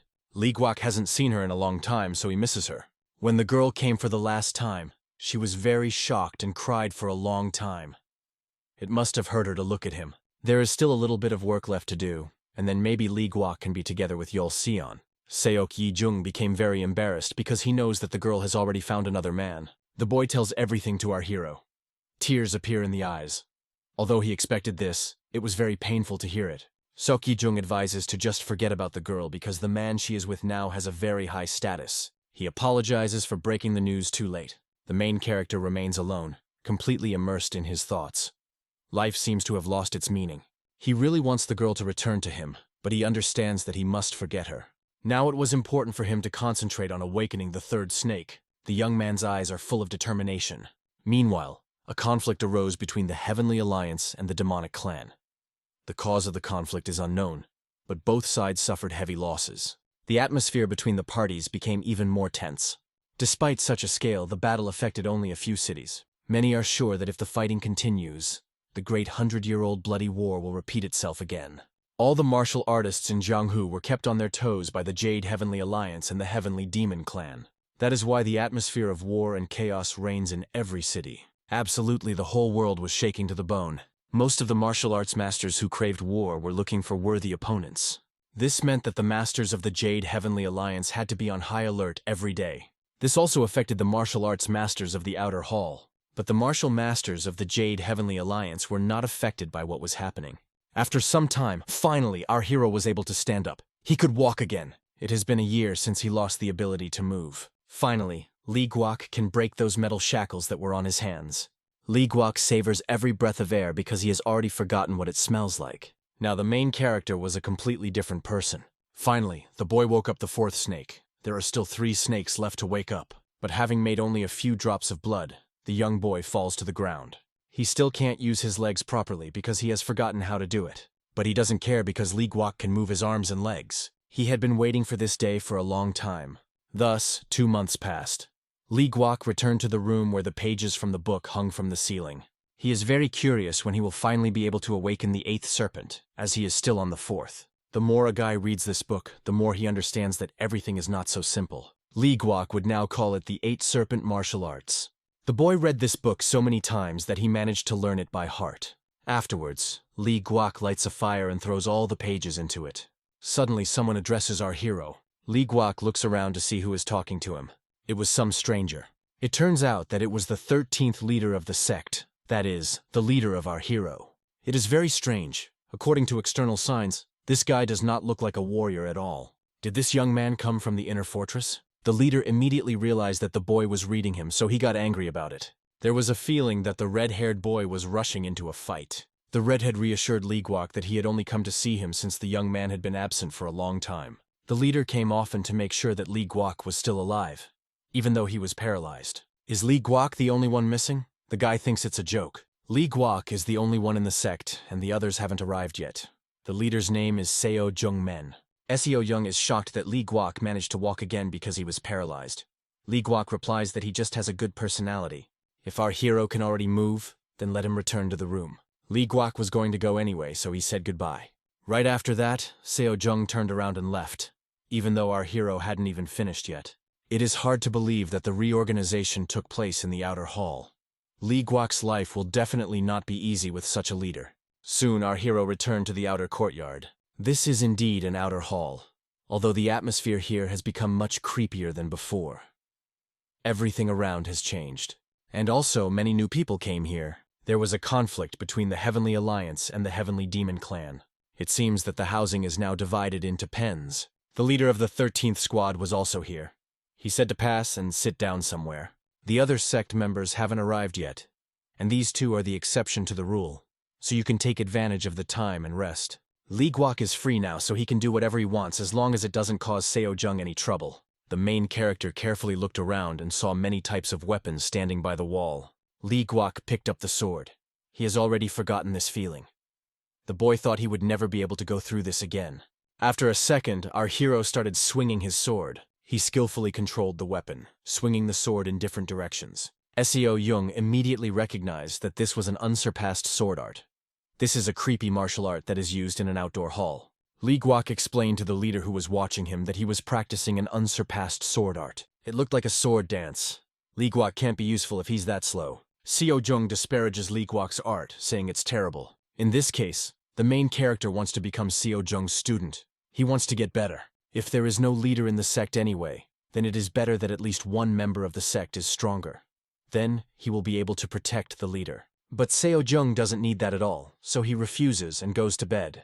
Li Guok thinks that Seo Jung is a bad leader because if someone wants to become stronger, it is his duty to help. The main character promises himself never to give up again. As soon as he lowers his hands, he will become a pitiful dog again. The next morning, Li Guok got up early and went to practice sword art. And after that, he began to train in the martial art of 8 snakes. Seo Jung watched our hero's training and did not understand how much longer he would do it. The guy is too noisy. Even if our hero masters the art of fencing, he will not become a real master of martial arts. Seo Jung doesn't believe in Li Guok at all and tells him not to waste his time on this useless skill. But Li Guok doesn't think that sword art is useless. This is very important, because it is the basis of the basics. Even if Li Guok is a master of the brilliant art, There is a limit to how high he can go. He can become anyone, but no one will know about his abilities. The main character does not need anyone to know about his abilities. In that case, Seo Young doesn't understand why the boy is training so hard. There is a limit to what this martial art can do, so no matter how hard he tries, it will all be in vain. But Lee Guok doesn't really care about that. The guy should at least try. Seo Young thought Lee Guok was stubborn, so now he plans to show him what reality really is. The redhead prepares for the main character to attack him. Lee Guok did not immediately understand what the leader meant. The leader was fired up by that point and was ready to put Lee Guok in his place. But after a second, our hero is ready to accept a challenge from his leader and directs his sword at him. Lee Guok will use the 8 snake martial art and then attack Seo Jung with his brilliant sword art. Now he is going to see if the leader is really as strong as he says he is. Soon, Seo Jung begins to emit incredibly strong energy. The guy is definitely ready for battle. Our hero concentrated as much as possible, preparing for battle. The young man notices that the pose of the sect commander looks a little strange. Lee Guok can't find any loophole to attack him. The main character can't figure out where to attack. Seo Young waits for Lee Guok to attack, but he is clearly slowing down. And then a second later, Lee Guok launched his attack. Suddenly, our hero sees a vision in which he is cut into pieces. The main character feels that if he just attacks, he will be cut in two, and this makes him tremble a lot. Seo Young had said about this difference before. It doesn't matter how skilled Lee Guok is with the sword. He will reach the limit, so don't waste your energy. Our hero is repulsed by the energy Seo Young radiates. If Lee Guok stands still because of fear, he will not be able to return to the sect. After that, he remembers the words of that obsessive that if he does not take a step forward, he will forever remain nothing. But the main character has to start moving because he doesn't want to live in the past. And then, a second later, Lee Guok dares to strike and uses sword art. A second later, the leader hit our hero right in the stomach with a stick. From such a force, the main character flew away and hit the wall directly. And after that, he fell straight to the ground. This blow was enough for the boy to start coughing up his own blood. It seems that the leader did not calculate the strength and asked the subordinate to breathe slowly. He didn't do it on purpose. He asks our hero if he knows what the redhead just used. It turned out to be a normal sword movement, but Lee Guok didn't react to it in any way. This is such a pitiful sword art that our hero clings to. Seo Young again tells the boy to stop wasting energy on useless things and just enjoy life. But the main character does not want to listen to this, so he immediately calls his leader names. Seo Young Woo is shocked that this bastard would dare to address him like that. A tense atmosphere appeared in the air. The leader forced the main character to return to the life of a dog, which he lived before. Seo Young did not take our hero's words seriously and burst out laughing. But everything turned out to be the opposite. The leader himself realized that he lived a dog's life. He admits he was too rude. The leader decides to give our hero an opportunity to practice the brilliant art of the sword. Lee Guok sees that even though the leader looks like a scoundrel, he is actually a good person. The main character hopes that the boy will become his mentor. Seo Young had no intention of becoming his mentor. The guy just has to train the same as before. It seems that the first impression about the leader was indeed true. Seo Young is going to go to the archives of the outer hall and find all the martial arts he could possibly need. As soon as the main character thanks him, the leader immediately turns around and leaves. This redhead seems to have a much higher rank than their sect leader. Lee Guok looks after the mysterious leader and wonders, who is he anyway? The archive contained books on the art of the 5 sounds, the art of the spear, the art of the 8 sects, and many other miscellaneous things. But even after reading all this, our hero still preferred the art of swordsmanship. Compared to thin blades, wider swords look better. But if he had to choose, he would definitely choose a sword. Right now, Lee Guok is carefully reading the 8 sect sword art book. When the boy used to read these manuals, he did not understand anything, but now everything is the opposite. Did Lee Guok become smarter after his 4th snake awoke? After some time, our hero decided that he would study the sword arts of the 8 sects. He wants to take another book because his commander has a higher rank than the outer leader. So if he takes 2 books, it won't be a problem. Suddenly, Lee Guok notices a ghost needle art book. Perhaps this book will help Lee Guok make up for the shortcomings of his swordsmanship. The head tells our hero that he is very greedy because he took 2 whole books. The man growls because he was only allowed to take 1 book. Hearing the head yelling at him, our hero wants to return one of the books back to the archive. The chapter recalls the day when Lee Guok was severely beaten and unable to walk. And after a second, the strict man softened and allowed the main character to take 2 books. This time, Hee-jung lets you use his power and take the 2 books, so there's no need to be upset about what happened. Lee Guok is very grateful to the leader for such mercy and kindness. After that, our hero leaves the archive. It will even be good if he masters 2 arts. Still, all useful guidance was removed by the inner hall and the main courts. It just dawns on Hee-jung that Lee Guok has been lying still for a whole year, and now his body is even better than it was. Another man offers to track down our hero, because it's really strange that Seo-jung would do something for such a low-level warrior. But Hee-jung doesn't see the point in following someone who has been lying motionless for a whole year. Meanwhile, the reconstruction of the outer hall has almost come to an end. The outdoor hall plans to radically change. Now, everyone who looks at them will disappear, and the name of the Jade Heavenly Union of the outer hall will be a single ring around Jianghu. Just thinking about it brings a smile to Hee-jung's face. Meanwhile, Lee Guok had already come to his room and started studying the book. There are 8 basic movements in the sword arts of the 8 sects: Mountain Cut, Wave Tidal Force, Shadowless Strike, Blood Dragon Scream, Lone Incendiary Demon, Phantom Shadow, Heaven, and 8 Gates of Destruction. This is different from the usual martial arts. It's like a warrior's martial art. Lee Guok feels that most of it is intended to inflict fatal injuries. Thanks to this, you can reveal the full potential of a shadowless stroke when riding, and a lone incendiary demon will be useful when fighting a large number of enemies. And is it possible to master the 8-sect sword art using the 8-serpent art? Lee Guok thinks he can try to enter berserk mode if he can use both martial arts at the same time. At night, Seo-jung hears some strange noises coming from the house next door. It turns out that our hero practices all the blows that were described in the book. His sword emits incredibly powerful energy. His sword still shines with its power. Seo-jung is surprised to see our hero at work. It was morning, and Lee Guok was still training as Seo-jung watched him. Seo-jung was worried that the main character might get tired, so he suggested that he get some rest. Lee Guok didn't even notice that he was being watched. He was so focused. The young man refused to rest, so Seo-jung walked away. The leader understood that Lee Guok would lose his body if he continued to train at this pace. When our hero finished with this art, he planned to combine it with the art of 8 snakes. And after a moment, snakes woke up in his body. And at that moment, the main character felt limitless power. Even a steel sword could not withstand such force and shattered into small pieces. It seems that Lee Guok himself did not expect this. Realizing that he will not be able to continue training like this, Lee Guok decides to purchase a normal sword. The young boy went to the weapons store. There was a very large selection of weapons. The young man took one of the swords, which looked quite good. After that, Lee Guok starts looking for a seller to buy this sword. Suddenly, one of the weapons on the wall caught his eye and drew his attention. Lee Guok took her in his arms. Someone's voice was heard from behind. It seems that it was the seller. He said that before our hero, no one had even looked at this weapon. It turns out to be one of the artifacts that the main family made. But if Lee Guok liked it, the seller would give it away for a low price. The seller is willing to give both weapons for only 6 silver yang, but that's too much of a price for Lee Guok, who now only has 4. However, the seller does not agree to lower the price, because he already agreed to sell this product for almost nothing. But Lee Guok is not stupid, and understands that such powerful items would not be sold for 6 yang. The seller will not succeed in deceiving our hero, no matter how hard he tries. If the seller does not want to sell the product, then the main character is going to go to another store. And so, in the end, Lee Guok manages to buy a weapon at his price. Although the seller is not satisfied with this, he still sold the product at this price. Our hero is very satisfied with the purchases. Compared to what it was, it's so much better. Suddenly, Lee Guok hears a painfully familiar voice, and when he turns around, he sees his old friend, Jung-ok.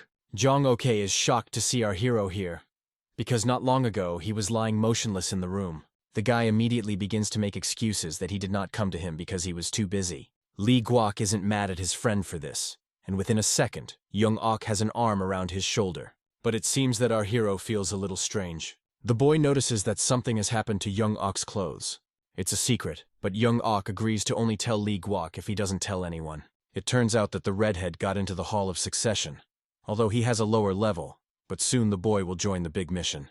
The main character is sincerely happy for his friend. Jung-ok continued his story, and said that the situation in Jiangju is only getting worse. Some time ago, the Dragon Sky Patrol group was destroyed, and from the looks of it, it was the handiwork of the Sky Demon Troop. Because of this, the entire Dragon Heaven Valley is in a tense situation, and the Heavenly Jade Alliance is on full alert. Because of this, the whole of Jiangzhou is restless. Many people are afraid that the Second Great War of Heavenly Blood will begin at this rate. It is also important for our hero, because he is still an active warrior of the Jade Heavenly Alliance. In any case, they will definitely meet again. Young-ok wishes him well once again. After that, friends ask. Even though Young-ok didn't interact with our hero while he was paralyzed, he still considers him a friend and is happy to see him.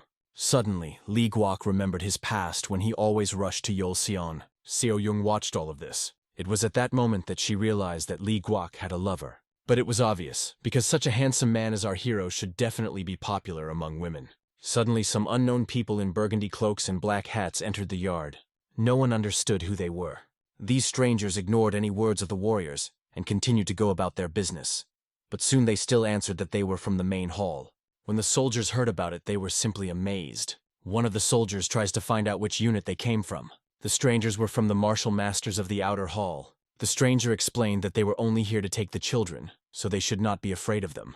All the soldiers need to know is that people from the main hall came and took the children. The sight of the stranger was very frightening, so the soldiers immediately agreed to everything. When almost all the children were taken out, a problem arose. One child refused to go. This surprised the stranger because he had never heard of someone refusing to go before. It was Seo Jung. She refused to go anywhere until she said goodbye to Lee Guok. Realizing that words will not be enough here, the man decides to use brute force. He had already swung at the girl, when another stranger intervened and stopped him from hitting. It was the squad leader himself. He towered over Seo Jung and oppressed him with his majesty. The stranger greeted her. Strangers began to test the girl. Seo Jung was very talented but mentally weak. The girl stood in a duel against this great man. More precisely, she was already lying on the floor because she began to lose. The green-eyed stranger noticed that Seo Jung shouldn't lose with such talent. The problem is that she lacks spiritual stamina. Such as the girl will not be able to get up again, because they will be very afraid to get up. But after a second, Seo Jung found the strength to stand up to continue this fight. After only a moment, the young lady rushed straight to her enemy. The girl flies at her enemy and screams loudly. With every step she takes, she gets closer and closer to her opponent. And right in front of the enemy, Seo Jung jumps high as the man swings his weapon, and finally their weapons cross in battle. A loud ringing is heard. A burly man breaks through the girl's attack, but she ends up on the other side. Seo Jung proved to be very clever. She instantly blocks her opponent's blow. And a moment later, Seo Jung is already pointing the sharp end of his weapon directly at his opponent. Seo Jung thinks that victory is close, but it turns out not to be the case. The burly man quickly blocked her attack with his weapon. Strangers just watched this in silence. The enemy saw Seo Jung's every move, so he told her that everything she was doing was useless. The man is sure that the victory will be his again today, and a second later, the self-confident man swings, preparing for the final blow. But at the last moment everything changed, and the young lady was already behind her enemy. Seo Jung delivers several precise and powerful blows directly to the back of this cocky man, and a second later she puts a wooden sword at Young Gwang-hoon's throat. Finally, the girl managed to win, but it seems the girl did not feel any emotions at all, neither joy nor even excitement from the victory. Seo Jung is the rare treasure of talent they have been looking for so long. If the strangers teach her properly, the abominations of the heavenly demon troop will tremble at her feet. At the same time, our hero is also busy with hellish training. Lee Guok practices wave-like tidal power. Our hero was worried about what Ki Berserk might experience, but there's nothing to worry about. The main character uses a shadowless strike. Suddenly, Lee Guok feels a strange tingling in his neck. This feeling was very strange and unusual. He thinks it might be because of the snake's power. Lee Guok feels that the 4 snakes in his body are intertwined. The snakes were very angry. 4 serpents united into one? Is this the awakening of the 5th serpent? The young man does not understand what is happening at all. The main character uses the lone demon strike, and immediately after that, he uses the technique of phantom shadow. Lee Guok's sword glows bright blue. It seems that the black boy just activated the sword key. Does this mean that the main character has reached the level of a master? A second later, Lee Guok used phantom shadow again. Our hero continues to practice all the learned blows. Now it's the demon's incendiary cut. Only the cries of our hero, who continues to train diligently, can be heard all over the street. After a while, Lee Guok is lying on the ground and breathing heavily. The guy is resting. Suddenly someone hovered over our hero. This man says that Lee Guok is making too much noise. Turns out it was Seo Jung. The main character did not see the leader for 4 whole days. Rudy is very annoyed, because he came here to rest, and he is burdened with work. Lee Guok wonders what the leader is doing. He is interested because he just wants to. If Seo Jung is busy, Lee Guok has a lot of free time. He should thank God for such a leader as him. The black boy completely agrees with Seo Young's words. Rudy notices that something has changed in the main character. Did the leader notice that Lee Guok had gotten stronger?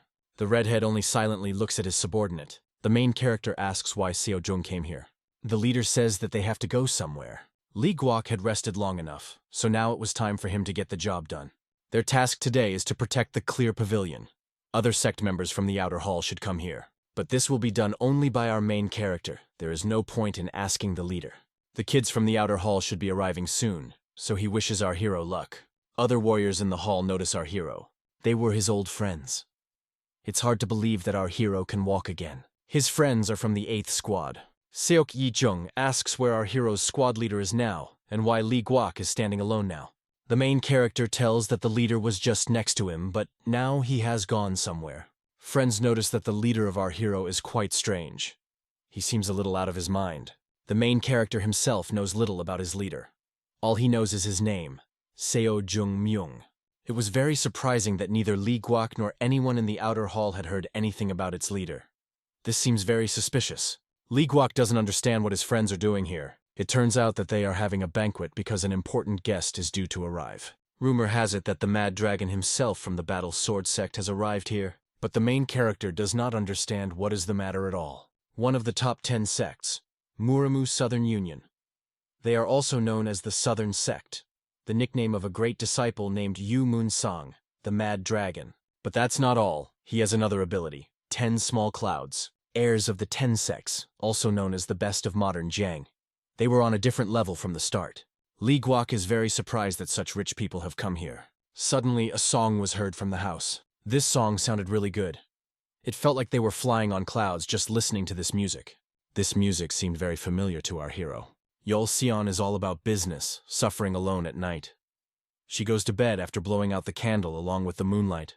The blonde was sitting on the ground, hugging her knees and crying bitterly. Suddenly, her father saw her and told her to leave here immediately. The customers had already searched for the girl, so it was necessary to go to them urgently. But the unfortunate girl refused to go and play the instrument today, because her hands were already all sore. And a second later, the father slapped Yeol Seon hard in the face. The man was very angry with his daughter, because she has to earn him alcohol. He was completely indifferent to the feelings of his own daughter. Everyone in the audience listened intently to every note Yeol Seon played. They were really impressed with her playing. The girl had to play only what the audience asked her to do. The girl remembers how often she used to play our hero.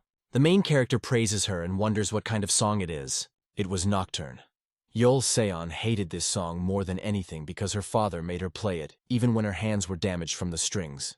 And all this was just so that the father could buy himself alcohol. Lee Guok is very sympathetic to his lover.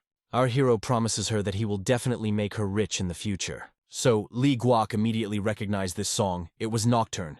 This is the same song that the boy used to sing in his spare time.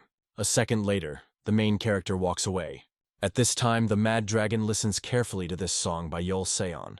The blonde continues to sit and hum this song. The girl's voice is similar to the singing of birds. Feeling like a mad dragon meets a fairy. Yoon Jung Myung hopes that the boy will like it in the Jade Heaven Alliance. If no one is against it, the young man would like to take a battle sword with him to the sect. Unexpectedly, the Empress of the Dark Arts, Dan Lee Yong, came to them. There were too many people here who want to hear Yeol Seon sing. Looks like Yu Moon Sang already has his eye on the girl 6, so he'll have to ditch the blonde. Meanwhile, Yeol Seon continued humming the song. Dan Lee Yon had heard that this music hall performer was being looked up to by many boys. And it was indeed true.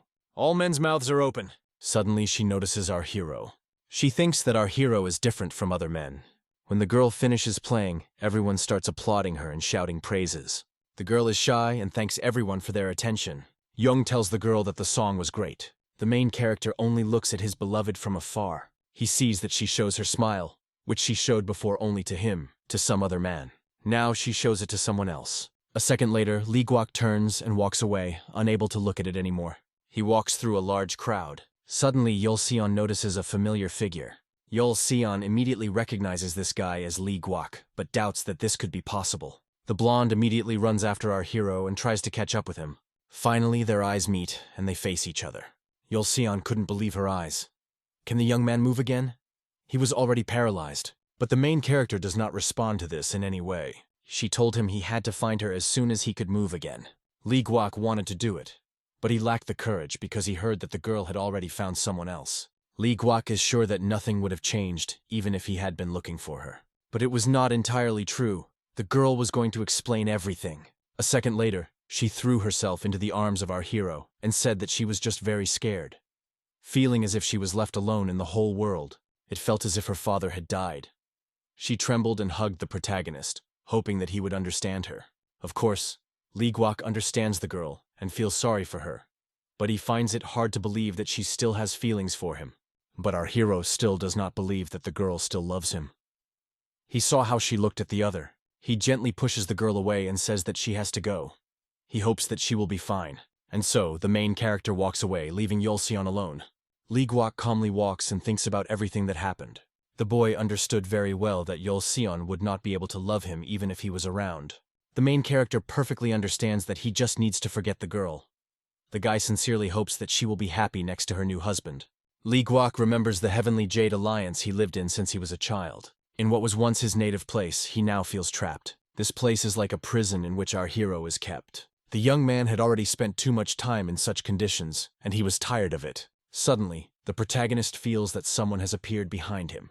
He feels someone's presence. It was not a familiar woman. Our hero was surprised because he did not even feel how she approached him. It was Dan Li Yang. She asked the boy a counter-question. Lee Guak immediately understood that this was the Empress of Dark Martial Arts, the third student of the Alliance leader. The protagonist also introduced himself and said that he was from the Outer Hall. The girl was glad to meet her. The leader of the Alliance, Jia Hongjung, has only 3 students: Yeonjung Myung, Woondai Yoon, and Dan Li Yoon. Lee Guak doesn't understand why such a martial arts genius would approach him. Lee Guak thinks that Lady Dan Li has a thing for him, so he asks about it right away. A black girl approaches and says that this is all because of what our hero did, but the young man does not understand what the matter is. It turns out that the girl heard about the boy from Lady Him, but the main character still does not understand what the secret stranger wants from him. It wouldn't be a problem if it was another girl. But there is a problem because this girl is Lady Jeem. Lee Guak needed details. It all sounded too confusing. This is all because her older brother is interested in her, and he would never leave anyone alone if someone fell in love with Lady Jeom. Lee Guak doesn't understand why the girl is telling him all this. She is here to warn Lee Guak. If a boy doesn't want trouble, he should stay away from Lady Him. But Lee Guak wasn't going to listen to that. He will do whatever he wants in this case. Dan Li definitely did not expect that the main character would answer her like that. A second later, Lee Guak turns around and walks away. The girl is shocked that Lee Guak isn't afraid of her, even knowing who she is. For an ordinary warrior from the Outer Hall, he has courage. And Lee Guak's body is suitable for learning martial arts. Wonder what such a young man is doing in the Outer Hall. If Lady Dan had known about our hero earlier, she would have been able to recommend him and teach him to raise his level. The girl then yelled that there was going to be an outside mission for the Outer Hall soon, and if Lee Guak felt trapped, this was a great way to get out. Finally, the girl asks our hero to protect himself, and after a second she jumps high and disappears. It's a dark night, but Lee Guak doesn't seem to be going to sleep. He has a sword in his hands. The sword begins to glow brightly from his power. It was a chi flower. Soon Lee Guak starts swinging his sword and training again. It was a farewell for Yolseon. The next morning, the leader talks about the fact that in a month, they will leave the Jade Heaven Alliance. The Outer Hall was supposed to find out in a few weeks, but since our hero is the only member he has, he is warned early. But the main character still does not understand what is the matter. Seo Young told the boy everything he needed to know. He warns that they will return only after 2 years, so it is necessary to prepare for this. Hearing such a large number, the main character was very surprised. This seems to be the information that Lady Dan Li was talking about. Seo Young knows information that only someone higher in rank can know. This is a great chance to train outside the walls. Our hero should not miss such an opportunity. Lee Guak understands that this is a secret, but he wants to know what they will be doing all this time. But, as expected, the leader was not going to tell anything. In any case, our hero just needs to know that they will be leaving in a month. After that, the leader walks away, leaving our hero with a lot of questions. Meanwhile, in the slums, people are asking for money for food. One unfortunate saw a warrior from the Heavenly Jade Alliance and asked him for help. Lee Guak, who was passing by, immediately threw some money at the unfortunate man. The passers-by did not understand that a warrior from the Heavenly Jade Alliance had forgotten here. The strangers began to discuss how being a warrior of the Outer Hall was much better. The next time our hero goes out, I plan to take off my uniform, because now even ordinary passers-by look down on them. Suddenly, the main character hears someone screams. Some very familiar girl argues with a stocky man because he did not fulfill his promise. But it seems that this man does not feel guilty at all. The girl trembles with anger. But the man does not take her seriously. The girl threatens him and says that she will tell her master about everything. Lee Guak immediately recognizes this strange girl and even remembers her name, Lim So-bo. Suddenly, the man changes the topic of their conversation and asks why our hero is looking at the girl so strangely. Lim So-bo immediately recognizes Lee Guak and asks what he forgot here. The young man is shocked that the girl remembers his name even after a year. He says that he has some business here. Lim So-bo doesn't understand what business he can have in the slums. The man says that this girl doesn't call anyone she comes across as her brother, but she calls Lee Guak. Because of this, the man begins to think that Lim So-bo has fallen in love with our hero, although this is not true. Lee Guak wonders who this muscular guy is. He looks quite uncomplicated. This stocky and evil-looking guy is named Nam Woo-kyung, but he turns out to be quite friendly. Woo-kyung advises our hero not to get involved with Lim So-bo, or he will definitely get into trouble. Lim So-bo gets angry and embarrassed when a guy says such things about her. They start arguing with each other again, and Nam Woo-kyung asks to just pass his words to the master. A second later, the girl grabs Lee Guak's arm and leads him away from here. Woo-kyung says goodbye to our hero and asks him to be more careful with this girl. And after a second, they turn the corner. Suddenly, a bearded blonde man appears behind Woo Gyeon. Looks like this man will have to move because while he's here, Yeo Jung-wol will continue to hang out with that girl. But Woo-kyung doesn't think so. It will be the same regardless of where the man is. There is no escaping its revelation. But he is not called the biggest brain for nothing. Seo-bo is a very cunning girl. While she was quarreling with the boy, she constantly paid attention to his reaction and to those around her. The bearded man says not to worry. He is very interested as to why Seo-bo was so calm and kind when talking to Lee Guak. Although Lee Guak looks normal, Woo-kyung is not sure if he is okay. For a simple warrior of the outer hall, his eyes are too clear and deep, and he does not show his emotions. Lim So-bo is sure that this pervert Woo-kyung must be saying something bad behind our hero's back. That man is something very similar to a burglar who enters someone else's house without permission. If the person who supports Woo-kyung, so it's not that easy. He is a tenant, so Lee Guak will be upset if he sees him, which is why Master Seo-bo is keeping a close eye on him. Lim So-bo looks closely at the main character and notices that he has changed a lot. The girl notices that Lee Guak's aura and eyes have started to look different. Lim So-bo is very attentive. She is sure that now our hero is a completely different person. A girl never forgets those whom she has seen at least once in her life. Even her master is no match for him. The girl is very interested in where the main character was all this time. There was no way she could find him. She thinks that something happened in Lee Guak's life that changed him so much, but he doesn't talk about it. Suddenly, the girl's brother comes out from around the corner and apologizes for her behavior. Lee Guak is happy to see Lim Ji-moon, but wonders how he can still remember their names after all this time. Maybe it's all because of the art of 8 snakes? Lee Guak asks if the boy walks the streets where he gets beaten up. It's been a long time since that day, so now even punks can't take a guy's punch. But the main character does not believe in this, which annoys the brother and sister. All this is observed by the leader of the inner hall, Ju Sung-yoon, and the leader of the main hall, the black-blooded assassin, Nam Il-guk. It had taken so long that now they had finally opened the bloody hell training hall. The terms of the Manhwa sect took a lot of time because the hall is on their territory. Hidden rules. They have become cowards after the great bloody war of heaven and look down on them. These rules are known because the Manhwa sect is a part of them. Ever since the great master of the Shurahua sect put an end to the Great Blood War.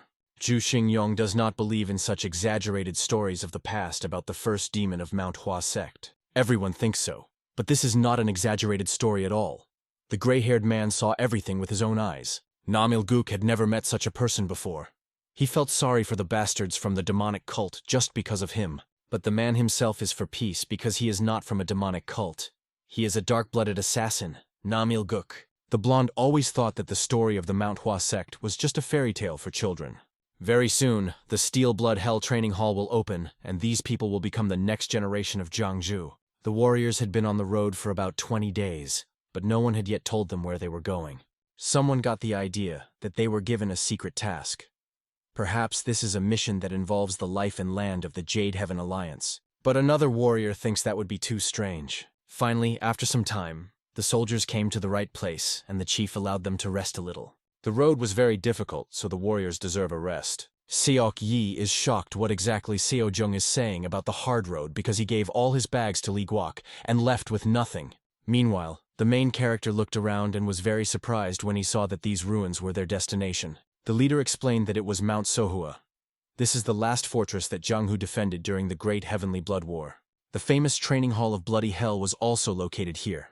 Due to the fact that this task is secret, the leaders cannot tell all about it to the soldiers. Seok Yi is happy that they finally have an important mission. Has the day come when they are recognized in the Jade Heaven Alliance? The task of the soldiers was to reconstruct the ruins and build new buildings. The main thing is to do what the Pavilion of Creators tells them. The soldiers were a little upset when they learned that they would be doing dirty work. Lee Guok smiled in interest when he learned that they would be subordinates in the Creator Pavilion. They were entrusted with an important task: to breathe life into the classroom of Bloody Hell, which has been in ruins for more than 100 years. Seo Jung believes that our hero will do very well even if the leader is not around. The warriors must try hard as this place does not belong to the Jade Heaven Alliance. All the geniuses from other Jianghu sects will be here very soon. The fact that the most talented people will be training here in the Bloody Hell Training Hall sounds very exciting, but Seok Yi didn't see anything cool about them being just guys on the run. Seo Jung has to go somewhere else, so Lee Guok can join any squad, but first let him return the leader's backpack.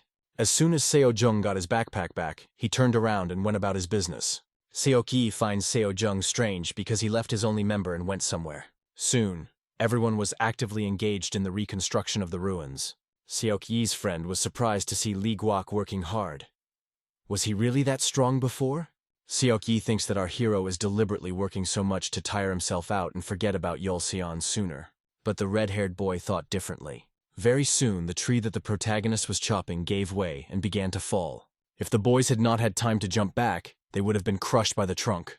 Suddenly, the head came and started scolding them for not working well. Seok Yi was really annoyed that those bastards from the Creator Pavilion were talking too much. In this case, the guys had to join the Creator's Pavilion, and not the outer hall. The main character continued to work diligently and silently. Friends were worried about the fact that our hero works so hard and gets very tired because of it. But our hero says that everything is fine. He wipes off his sweat and says he wants to finish before he goes to rest. And immediately after that, Lee Guok starts working again. Night has finally come, and the boys can rest in peace. They had already done most of the work and complained that everything hurt. The boys were shocked when Lee Guok said that his job made him happy. The sect leader overheard their conversation and shouted loudly, ordering them to go to sleep. It seems that the main character really enjoyed the construction process. He didn't have to think about martial arts, and when he works, he doesn't think about Yulseon. Suddenly the head called Lee Guok. They lacked technicians, and our hero does a pretty good job. Therefore, the man asks the main character to help him. Soon, they came to an almost destroyed wall. Lee Guok immediately got down to work. He diligently carried out all the orders of the head. It seemed that the main character could do absolutely everything. After some time, the work was finished. The head praises Lee Guok and offers the boy to move to the Creator's Pavilion. However, our hero does not take his words seriously. The head leads Lee Guok to the person who wants to meet him. After some time, they come to the right place. A gray-bearded man is waiting for them there. This grandfather's name was Ma Du-won, and he was currently looking for an assistant. Lee Guok followed him. After some time, they came to a cave. But it turns out, it was not a cave at all. It was a study hall of bloody hell. From now on, Lee Guok must not take a single step away from the man. Otherwise, he will not be able to guarantee the young man's safety. Is this place still working, even though it's been in ruins for over 100 years? A second later, Ma Du-won throws a small pebble forward, and immediately various traps are activated that could kill a person. It was a bit creepy for the main character to watch because he imagined what it would be like if it was a human. Some traps still work, so one mistake could cost his life. Beneath the stones are springs that respond to the weight applied to them. It cannot be seen with the eyes, so Lee Guok must follow exactly in his grandfather's footsteps. The main character slowly follows Ma Du-won. They walked deep into the cave, Lee Guok trying to remember every step. The man once again reminded the young man that he cannot be distracted even for a moment. They approached one of the walls, and Ma Du-won pressed a button.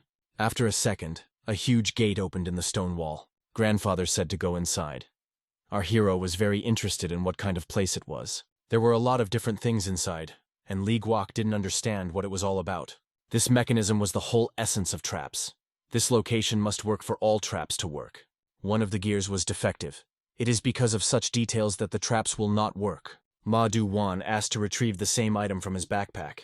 After that, the grandfather quickly replaced the defective part with a normal one. The most interesting awaited them ahead.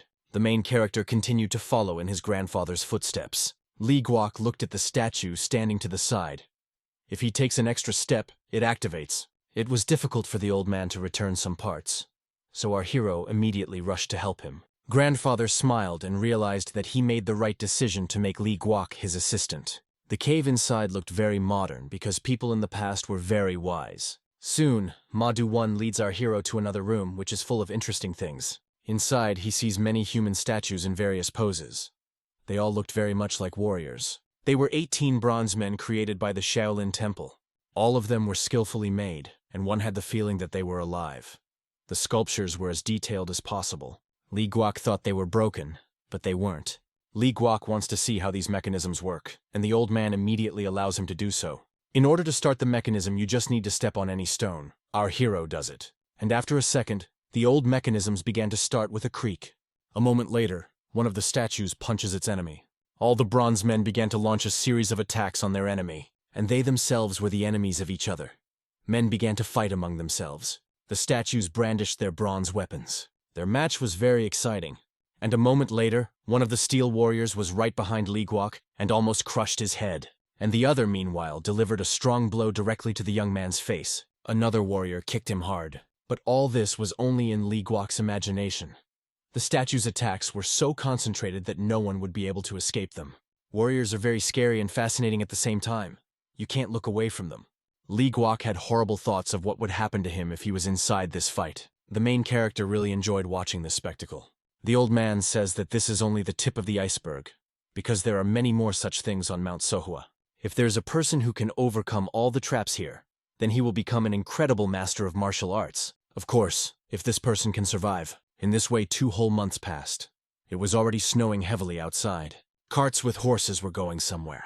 Suddenly, a person jumped out of one of the carriages. The stranger was glad to finally see Mount Sohua. Finally, the travelers arrived at the right place. From now on, these people will live here. They looked around and were a little displeased because it looked miserable. The stranger says that she is already quite strong, but if she can pass this place, she will become even stronger. The warrior was glad for the young people who were able to raise their level in such a place. This place was reserved for the chosen people only. They worked hard to build this place, and now they can't even use it. Seok Yi was a little jealous of these people, but Lee Guok did not envy them at all, because he knew that he would become stronger anyway when he went through his own path. Soon, some more people arrived here. It turns out that one of those people was Seo Young. She was the last to arrive, but for some reason this man called the girl an ice witch. Suddenly, the main character notices a very familiar figure. He immediately recognizes this girl. It was his old acquaintance, Seo Young. At first, the main character couldn't even believe his eyes and thought he was wrong. But he was right. Suddenly, there was a loud voice telling everyone to keep quiet and listen to them. Immediately after these words, all those present fell silent. They were addressed by the chief instructor of the Hall of Bloody Hell. He is going to subject those present to the most difficult training, so they must obey him, because he does not like weak characters. If they don't like something, they can leave immediately. That will be their only chance. There are many more masked people here who are also instructors who will teach the soldiers. You need to contact them by the numbers on the masks. The instructors are going to do everything possible to make the warriors stronger. Suddenly, one of the boys raised his hand. He had a question. The boy immediately introduced himself. His name was Seo Geum Jin. He was from the Ha Ryong Sword Clan. The boy wondered why all the instructors were wearing masks. Was there a reason to hide their identities? Others supported Seo Geum Jin, because everyone here is from legitimate sects, so there is no point in hiding personalities. Suddenly, one of the instructors rushed forward. It was difficult to follow his movements. A moment later, he approached the boy and punched him hard in the stomach. The young man spat out his own blood and asked why they had done this to him. But it seems no one was going to answer him, because a second later, he was kicked in the face. And this blow was so strong that the boy could not stand on his feet and fell. But it seems that this was far from all, because the instructor picked up the student and began to beat him hard. Those present were shocked by the behavior of the instructor and shouted, asking him to stop. If the man continues, the boy may die. But the other instructor stood over the students and prevented them from helping their friend. This made the students very scared, because they understood that they would not be able to do anything against the instructors. Fortunately, after some time, the instructor finished beating the student. Everyone just stared at him in silence while he lay on the ground in a pool of blood. Now, the instructor remembered the boys' question about why they were wearing masks. The instructor said that they might not expect them to behave well in training. Everyone present is absolutely shocked by what happened before their eyes. They are in a stupor and cannot say a word. Here, anyone can die without any problems, and these masks help them kill anyone. And since they don't know the identities of the instructors, they won't have any trouble killing the students. One of the guys is not scared at all. On the contrary, he gets excited. Instructors will test them for strength. Whether the students will stay alive depends only on them. They must survive if they want to become stronger. Everyone shouts that they understood him. Since today is their first day, they will be distributed among their homes. Now they will be taken to their place of residence. Suddenly, Seo-jung noticed our hero among all the people. She was surprised that the boy could already walk. But it was really true. The main character can already walk, as before. Lee Guok looked at his old acquaintance carefully. The boy notices that Seo-jung's aura has changed so much that he doesn't even recognize her right away. The girl remembers how she was told that no one would worry if some warrior of the outer hall died. Seo-jung realizes that if Lee Guok is seen with her, he might be in trouble. At this time, the main character approaches the girl and is going to say hello to her. But to his great surprise, the girl simply ignored him and walked away. One of the boys noticed that our hero stopped and asked what he wanted. Then, Lee Guok introduced himself and said that he would now take the boy to his house.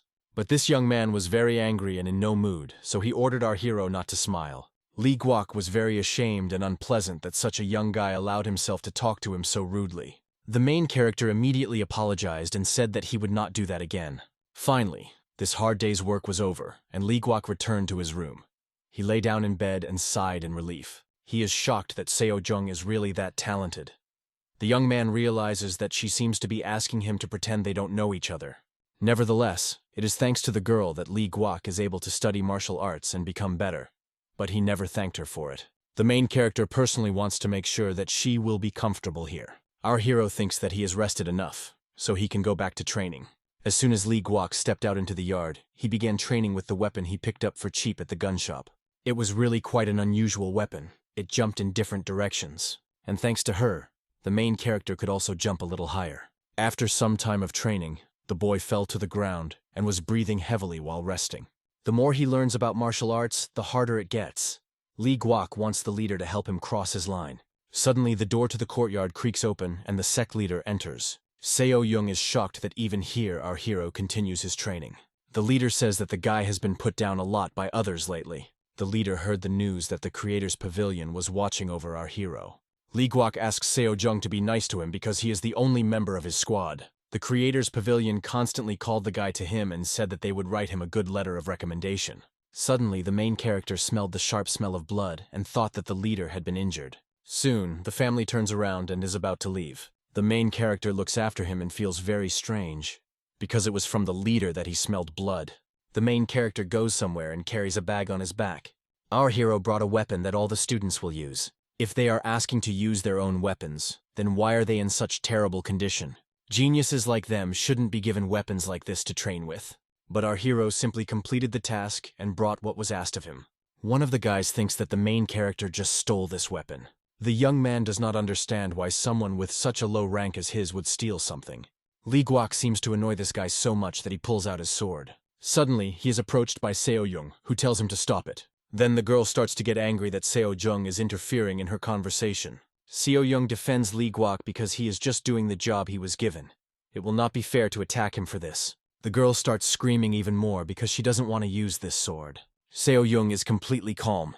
If this brat doesn't like the sword, she should talk to the people above. The girl starts to get even more annoyed and assumes that Seo-jung is in love with Lee Guok because she is sticking up for him.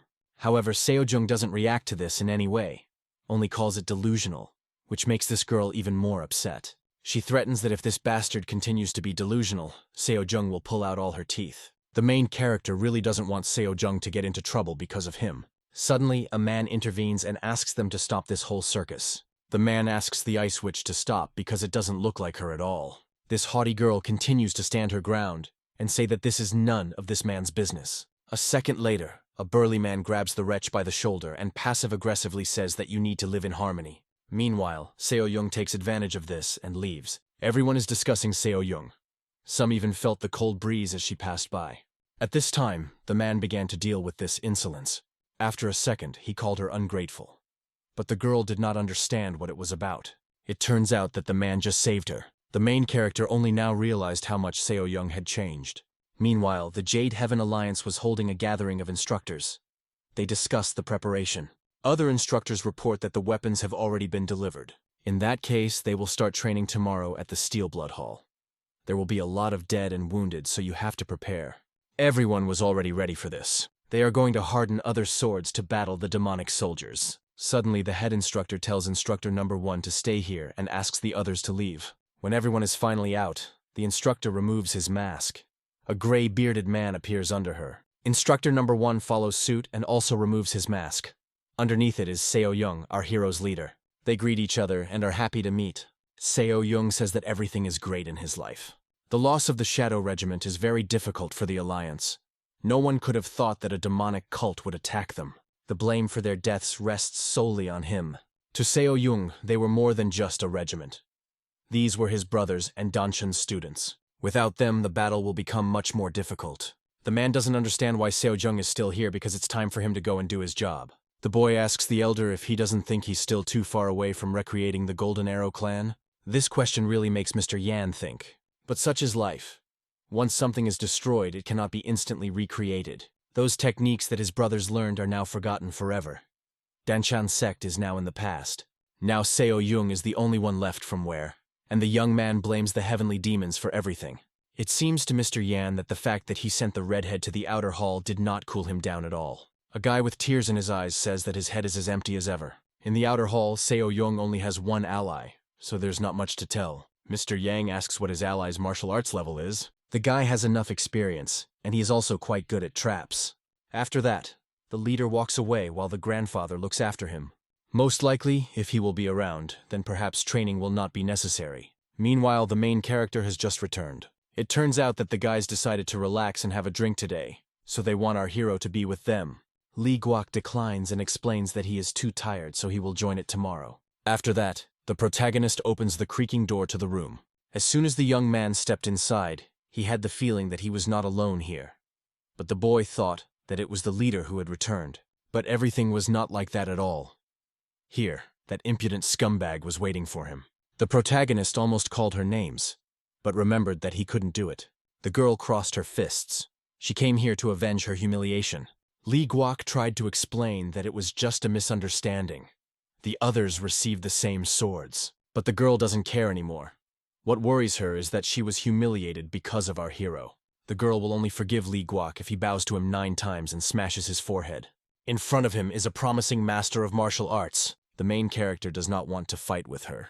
However, the girl does not care if he wants it or not. She calls Lee Guok a normal puppy who doesn't know when to hide and he will pay for it. And then, after a second, the girl jumped back and rushed to our hero. The girl quickly approached our hero and swung her fist, but she could not hit him because the main character quickly dodged the blow. A moment later, Lee Guok was behind this abomination. Her thrusts were too slow and too sharp, but the girl thinks that our hero was just lucky to dodge. After that, the girl kicked him hard in the face, but Lee Guok was able to quickly dodge it. Seeing that it doesn't work, the girl gets even angrier. She's going to use a double strike. Seeing such an attack, the boy uses the skill of the 8 snakes. And now, it seemed, he had become elusive and too fast. The girl does not understand how such a simpleton can repel all her attacks. She knows almost no one who can do the same. After a second, the girl decides to experience a bloody blow of the soul. However, Lee Guok managed to quickly dodge again, thereby making the girl angry again. Soon, the main character, it would seem, lightly pushed the girl on the leg. But this caused the girl to fall painfully. Lee Guok then wanted to punch her, but stopped his fist right in front of her face. Our hero tells her to get up and go home peacefully. Otherwise, it will be worse. Lee Guok just wants to relax after a hard day. The girl barely got up. She couldn't understand who this guy was that possessed such power. Lee Guok says that he is an ordinary warrior of the Jade Heaven Alliance. The girl remained silent and only silently looked at our hero. The girl blames her loss on not bringing her sword. Lee Guok doesn't mind fighting the girl when she takes her sword. The guy is not going to tell anyone about this incident, so the girl can sleep peacefully. The next day, the students already started training.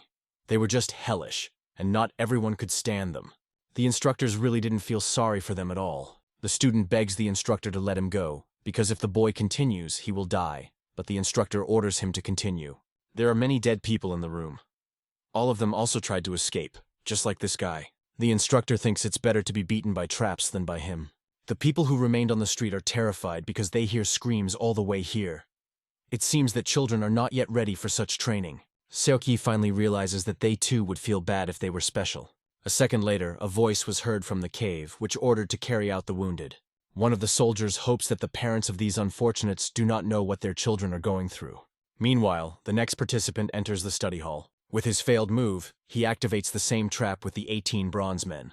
The instructor thinks that the student managed to pass through the traps only thanks to luck, but the boy denies this. The student is full of enthusiasm to pass it. He is ready to go even through fire, just to become stronger. And after a second, the young man rushed forward. But he didn't run for long before one of the statues was behind him, ready to crush his head. At the same time, another statue struck the student in the face. The blow was so strong that the boy could barely stay on his feet. But it was not the end. Another bronze statue jumped and kicked him in the stomach. This made the young man fall right at the instructor's feet. If the student is going to continue training here, then he should change his attitude towards everything. The instructor scares the boy, saying that this is just the beginning. After that, he mocks the unfortunate. Meanwhile, a new student comes to him. He advises the coward to go away, because she will definitely not pass this. The girl says that she is not a coward. Her name is Gum Si Woo, and she came from Zhenhua Hall. Gum Si Woo is going to be the first to pass through this hall. The instructor does not take the girl seriously at all and continues to make fun of her. She walks into the room while the instructor casually hums a song. And after a few seconds, frantic screams are heard from the room. And with every second, the screams only get stronger. After a few seconds, the girl limps out of the room. She falls to her knees next to the wall and coughs up blood. She trembles and with tears in her eyes asks if anyone has even gone through this ordeal. Seeing how all the students get stuck on this task, it's scary to think how they will move on. The instructor humiliates Gum Si Woo, calling her a third-rate amateur. She is almost crying. The instructor tells us that it turns out that one of the girls in her group has already passed this test. In this way, 3 years have already passed. Lee Guak also continued to work in these parts. The main character is engaged in fixing all the traps and bringing them back to order. Lee Guak noticed the human footprints on the floor and was very happy about it. Since this is the peak for the formation of a normal labyrinth, this should lead to disorientation. This person seems to have fully mastered the 9 steps technique, and this stranger seems to be well versed in movement techniques. Suddenly, our hero notices something that greatly surprises him. In front of him, he sees a bunch of bronze statues that have fallen apart and are no longer working. This stranger went to the trouble of destroying even the bronze statues. In order to pass this exam, you have to try. Soon the black boy moved on. Looking at these holes, which are everywhere, you get the impression that the bullets flew from everywhere. Lee Guak will need at least a week to fix everything here. When the boy walks a little further, he sees golden statues of samurai, and one of them has an arm torn off. If this mysterious person has already reached this level, then, most likely, he has already passed the exam. The main character moved on. When the boy went further, he saw on his way the person who had passed all these exams. Turns out it was Seo Yoon. She was very beaten and tired. Lee Guak was very surprised to see the girl here. Our hero immediately ran to her and asked the girl not to move, because she was injured. But the girl emphasizes that everything is fine with her, although this is far from the case. Lee Guak rushed to his backpack and started looking for a first aid kit to give his friend first aid. The girl does not understand how Lee Guak got here. The guy explained that he was busy fixing traps here. The girl had a lot of wounds, so it would take a long time to treat them. Soon, Lee Guak begins to carefully treat the girl's wounds. The guy puts ointment on them. After a while, the main character finishes treating Seo Jung's wounds and covers her with his cloak. The girl should see a doctor. Afterwards, our hero congratulates Seo Jung, as she is the 5th person to make it this far. Seo Jung is happy that she can finally leave this place. The young man is also happy for her because she passed all the exams. It seems that the girl was a little sad. Suddenly she turned to Lee Guak. The girl admits that she killed someone before she came here, but it was not by her own will. She was ordered to do this to look at her decision. The solution was for the girl to become their sword. Now that the girl has passed all the exams, they will come to take her away, and after that she will never see our hero again. Lee Guak is sad because the girl has been here for 3 whole years, and now she is leaving so unexpectedly. Seo Jung thanks our hero, because it was thanks to him that she was able to grow up. The young man is very interested in what kind of people are going to take the girl away. Seo Jung feels that it will be better if the boy doesn't know about it, so he doesn't tell. Hearing that the girl does not want to tell him, Lee Guok is not going to insist and offers to leave here. Seo Young really hopes that her friend will still be here by the time she goes back. The girl feels that she will be lonely if she does not know anyone here. The young lady thought she was asking too much, so she immediately apologized for her requests. But, unexpectedly, Lee Guok agrees to her request and promises to stay here until she returns. From such a promise, the girl fell silent for a few seconds. But after a second, a grateful smile appeared on his face. Meanwhile, the instructors had a meeting again. Namil Guk Yi couldn't imagine what this man would receive from Han Seo Jung. The leader looks closely at the stranger and doesn't understand who it is. But I think it's the special child that Baek John brought here. This guy was from their secret blood clan. Grandfather was very sorry that such talents were going to be sent to the murderer. Meanwhile, Seo Young enters the room.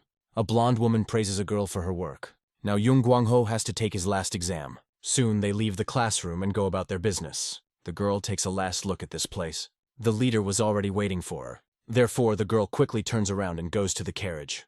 All this was observed by Lee Guok. He looked at his girlfriend. The guy hopes very much that the girl will return alive and well. Night came. The main character was going somewhere. His friends asked where the boy was going, but they themselves came to the conclusion that he was probably going to fix traps. Since it was already late, they asked the boy to be more careful. After a while, Lee Guok came to the study hall. Above one of the rooms hung a sign. The Path of Endless Hell. There were two great barriers here, the Test of Bloody Chaos and the Endless Hellish Path. Lee Guok stopped right in front of the entrance and thought. A second later, the black youth took a step forward. Immediately after that, bullets and arrows started flying at the boy. He activated the trap but was able to dodge. But that was not all, because arrows started flying at him from above. Lee Guok quickly raised his head to see what he should do. The boy was able to repel the arrows very quickly with his foot. At this time, small daggers flew at him from the other side. Fortunately, the boy managed to fight back and evade them. And on the other hand, shurikens were already flying at the boy. Lee Guok made quick work of everything with just his new weapon he bought from the shop. Our hero had to go further, so he left. The guy went straight, overcoming all the traps along the way and leaving behind a bunch of weapons. Suddenly, the young man activated one of the traps and two warrior statues emerged from the walls. The statues stood right in front of him and prevented him from going any further. Although our hero can easily pass by these statues, he cannot harm them. If Lee Guok uses too much power, he will receive from the instructors. Then, the guy looks at the traces of people who passed this exam. He only needs to use the technique of 9 steps. The boy is going to use the art of 8 snakes to make sure everything works out for him. Thanks to this art, our hero clearly sees the traces of the technique of 9 steps. It was a high-ranked displacement skill that Seo Jung had used in the Blood Chaos exam. Meanwhile, the trap starts to work and the statues attack Lee Guok. The situation is getting worse and worse, so the main character has to use the sword. The boy took out his sword just in time, because a second later he received a fist from the bronze warrior. The blow was strong, so it was even able to throw the boy back. The warriors in this room are much stronger than in the previous one. One of the statues quickly approached our hero. Lee Guok looked carefully at the footprints and used a displacement technique. Lee Guok quickly circled his enemy behind him. The young man could not understand why people continued to pass this exam. A second later, he used the Blood Dragon Scream technique on the statue. It was not the end, because there was still a statue left, which quickly ran at the boy from behind. The bronze warlord almost hit him on the head, but Lee Guok was able to dodge. One wrong move will make the black boy pay dearly for it. Our hero jumped just in time. He jumped a second before the statue crushed the wall. The main character again uses the cry of the blood dragon. And after this blow, the warrior shuts down and falls to his knees. It turns out that this was far from all. After a few seconds, more statues crawl out of the walls like ants. Bronze warriors notice our hero and prepare to attack. There are a lot of them here. Lee Guok takes his sword and gets into a fighting stance. He is ready to walk through the trap. The bronze statues also did not wait for Lee Guok to attack them, and did it first. However, after a few minutes, they were all lying on the floor like broken parts. And our hero, meanwhile, was also lying on the floor and breathing rapidly. Lee Guok was genuinely smiling at the thought that he had managed to defeat such strong enemies and actually pass the exam. But after a second, the boy came to his senses, because he remembered that he still had to fix these statues. The main character barely gets to his feet. Although he is very tired, he understands that he will definitely not sleep tonight. In this way, another 6 months passed. Seok Yi-jung tells the covered corpses that if they hadn't gone to learn martial arts, they could have lived in peace.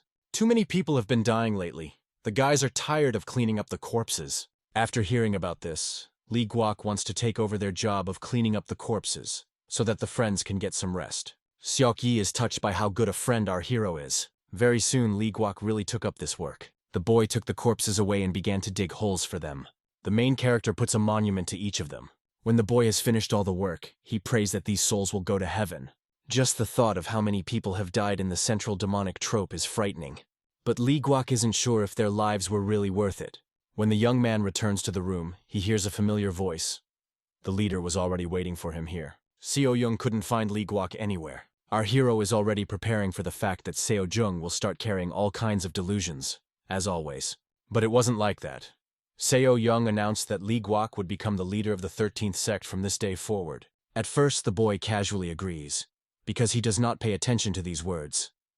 But when he understands their meaning, he screams loudly in shock. Seo Young steps down from his position, and Lee Guok is to become the next leader in the hierarchy. The main character still seems to have a hard time believing this. Indeed, this news made him shiver. Being a leader has its advantages. For example, Lee Guok will be paid more, and in the brothel all the women will stick to him. And he will have to keep his head up because his shoulders will stretch. Of course, Seo Jung can't do without humor. Our hero is very interested in where his leader will go. Seo Young immediately becomes sadder. He must return to where he came from. Lee Guok still doesn't understand, but the leader isn't going to tell him the details. Lee Guok was only able to become so strong because of Seo Jung not paying attention to him.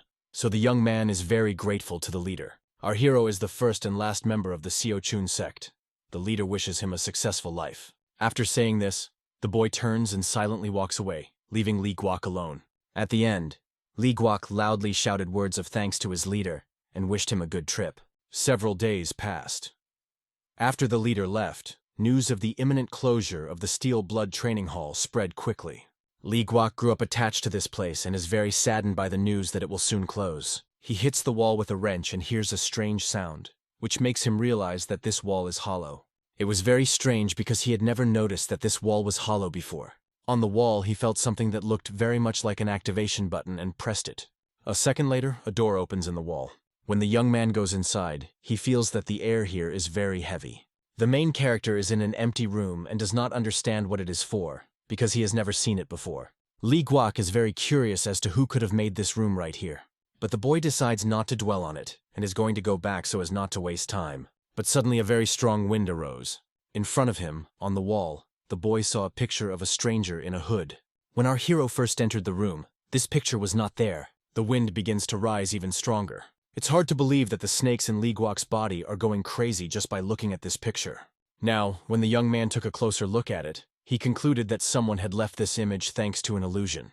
It was no joke that scared our hero, because it seemed something unreal and impossible. A fountain of blood spurted from Lee Guok's nose and mouth. But the boy didn't even have time to react. The main character cannot understand who his enemy is now. Is it just a shadow? Lee Guok understands that if he continues to look at this image, he will die. So he must turn away urgently. Gathering all his strength into a fist, Lee Guok turns his head away. He remembers his former life as a dog. But our hero no longer wants to live like this, and even if it means that he will die, it is better that way. Lee Guok continues to stare at this image. He just can't turn away. Suddenly, blood starts flowing from the boy's eyes and ears. Snakes want to break free.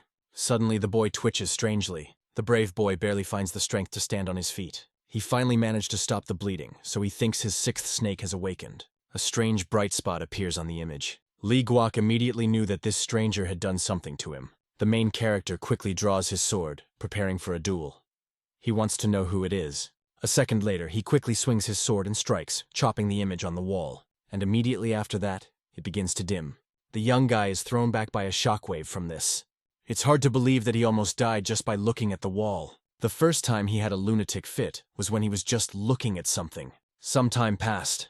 Lee Guok was walking through the forest when suddenly a man's hand stuck out from behind a tree. A stranger asked our hero what he was doing here so late. Turns out it was Seok Yi Jung who just wanted to goof around a bit with a friend. News has already reached the boy that Lee Guok has become the leader. Seok Yi Jung then offers to take him into a sect with our hero, because his leader is too strict and makes him work a lot. Lee Guok is not against this at all and is going to talk to the hall leader because he has absolutely no one in his sect. Our hero is very sad to leave this place after 3 years and 6 months of being here. Seok Yi, on the other hand, is very happy about such an opportunity. Then the boy tells a horror story about the fact that it is full of ghosts. Finally, Lee Guok returned to the Jade Heaven Alliance again after 3 whole years and 6 months away from here. He thinks that if he can gather members to the sect, he will not be able to use the housing on his own. If the boy wants to continue learning martial arts, he will have to buy a small house. He has saved some money over the past few years, so he should now have enough for a small house for his own use. Our hero managed to buy only a small, almost destroyed house. Lee Guok could have bought hundreds of houses on Sohua Mountain, but he decided to buy a ruined house to renovate it himself. Fortunately, he was able to get the materials from Maduwan for free, and after some time the house, which used to be solid ruins, turned into a wonderful place, created for a comfortable life. Now that the guy is back from work, he doesn't have to worry about other people seeing him. Although, in fact, he always trained alone anyway. Suddenly one of the soldiers called our hero and brought the news that he was wanted by the leader of the hall. And judging by everything, the leader of the hall is now gathering absolutely all the leaders. Our hero was very interested in why a meeting of all the leaders was held. At this time, there was already a meeting in the outer hall. Oh, Guhong even came here. It was Lee Guoka's former captain. He is shocked that the boy visited such a poor place. The main character is very embarrassed by Oh Guhong's behavior, so he asks him to stop making a fool of himself. The captain hugged the boy and started fooling around with him. He was very proud of our hero. The leaders of other units were also here, and they all congratulated our hero on his promotion. The main character was very happy to be in such a kind team. He was sure that he would be taken care of here. Soon, Heejung came out to them and gathered them all here. He was the manager of the hall. The reason the leader has gathered them all here is because something very terrible and creepy is going on in the world. One of the leaders suggests that the Heavenly Demon Corps made the first move. The leader was angry with the man for interrupting him. Based on the Heavenly Intelligence reports alone, the Heavenly Demon Corps attacked the smallest and middle sects, then claimed them as their property. Lee Guok hoped that his friend John Oke was all right now. That is why the manager needs the leaders to come together and appropriately control the members of their squads. He also emphasizes that Lee Guok should be as careful as possible, because this is his first experience as a leader. Hae-young once again shouted to his subordinates for their subordinates to follow closely, so one must always be cautious. All leaders accepted the order and were ready to carry it out. Night came. A large number of subordinates and their leaders were gathered in the outer hall. They all come to the same bar. Rumor has it that the best alcohol is here, so they decide to drink to the arrival of a new leader. Everyone already has a premonition of what awaits them in this brothel. The captain knows that there are very beautiful girls here. The girl kindly greeted the guests. She immediately recognized the leader of the hall, Mr. Man. The girl immediately began to lick her head and say that there was no way she could forget such a hero as Mr. Man. She tells the guests to go upstairs. The best girls of their brothel are already waiting for them there. When they entered the room, they sat down at a huge table which was completely covered with various dishes. The head treats everyone to a drink and offers to drink until they lose their pulse. Next to each soldier was a girl who served him and said all sorts of caresses. Our hero also had a girlfriend. Her name was Cho Ha. The girl pours alcohol for Lee Guok. Our hero inhales the aroma of alcohol, which is unmistakable. The girl advises him to taste it because this alcohol is at the highest level. Everyone is already drinking and having fun. Cho Ha notices that our hero is a very calm person. She had never met such calm people before. Lee Guok feels something strange. The smell of alcohol is too sweet. Then Lee Guok carefully examines everything on the table. Candles attract his attention. Our hero is very doubtful that the candles are placed in this way for the sake of creating an atmosphere. Something is clearly wrong here. The main character feels that something is wrong, but cannot understand what exactly. Suddenly, the boy feels someone's hard and watchful gaze on him. Lee Guok guesses that someone is watching them from a nearby room and deduces that this is no ordinary brothel. There are a ton of forces out there watching over the Jade Union Alliance. But who are they? We must urgently report this to the leader of the hall. But there was no one to tell about it, because absolutely everyone was drunk and did not understand what was happening around them. Absolutely all the squad leaders were very drunk, barely conscious. There was no one to turn to. Johan noticed that our hero was thinking about something and asked what exactly. The main character must be alert to everyone, because most likely, the local ladies are also involved in this. All the leaders are going to go to their rooms. Jo-ha is going to take Lee Guok to the room and hopes that they will do well. When all the drunken men went to their rooms, the brothel employee reported this to a man. The girl does not understand why they should be polite to such small people as these men from the outer hall. It seems that the woman has a high position and serves high-ranking people, which made her look down on the people from the outer hall. This man besieged the woman. so she immediately remembered where she belonged. Nothing makes sense when it comes to information. The information that a woman gets only from the heights can also be obtained from the lowlands. The man says that soon the whole of Jianghu will be filled with blood, but the Jade Union Alliance is blocking the flow of information, so they must find out everything they can. You have to make every effort to get the hall leader, He Jung, to speak. It must be used to connect to the Celestial Intelligence Hall responsible for external information. The girl carefully listened to her husband's order, and then went to fulfill it. A second later, the door closes behind the girl. She went out into the corridor. The man reaches out and presses something hidden on the wall behind the books. A second later, the bookcase is pushed aside, revealing a secret passage behind it. This passage leads to the street. There is a hatch in the yard, which the man opens. After that, it comes to the surface. It would seem that everyone is already asleep, but unexpectedly, our hero comes out of the brothel. He didn't sleep. The security guard asked the client where he was going so late at night. Li Guok was about to go home because he still had a lot of work to do. The guard said that now all the warriors of the outer hall should be in their rooms with the girls, and he does not understand what our hero is doing here. But Li Guok was not going to listen and make excuses to the guards.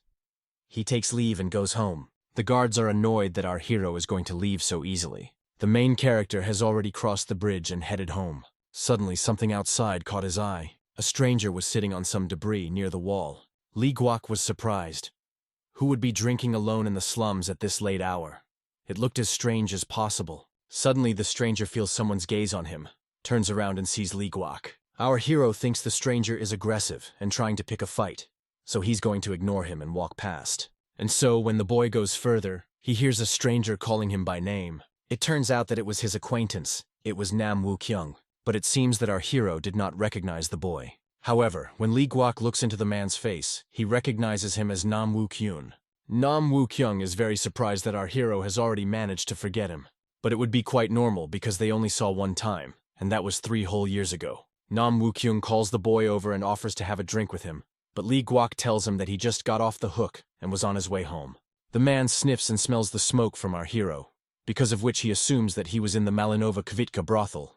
It was easy to understand, because this is the only brothel in the neighborhood. It is quite expensive there, so it seems that the warrior of the outer hall cannot afford to rest there. Li Guok didn't spend a penny on it, because the leader of the hall paid the whole bill.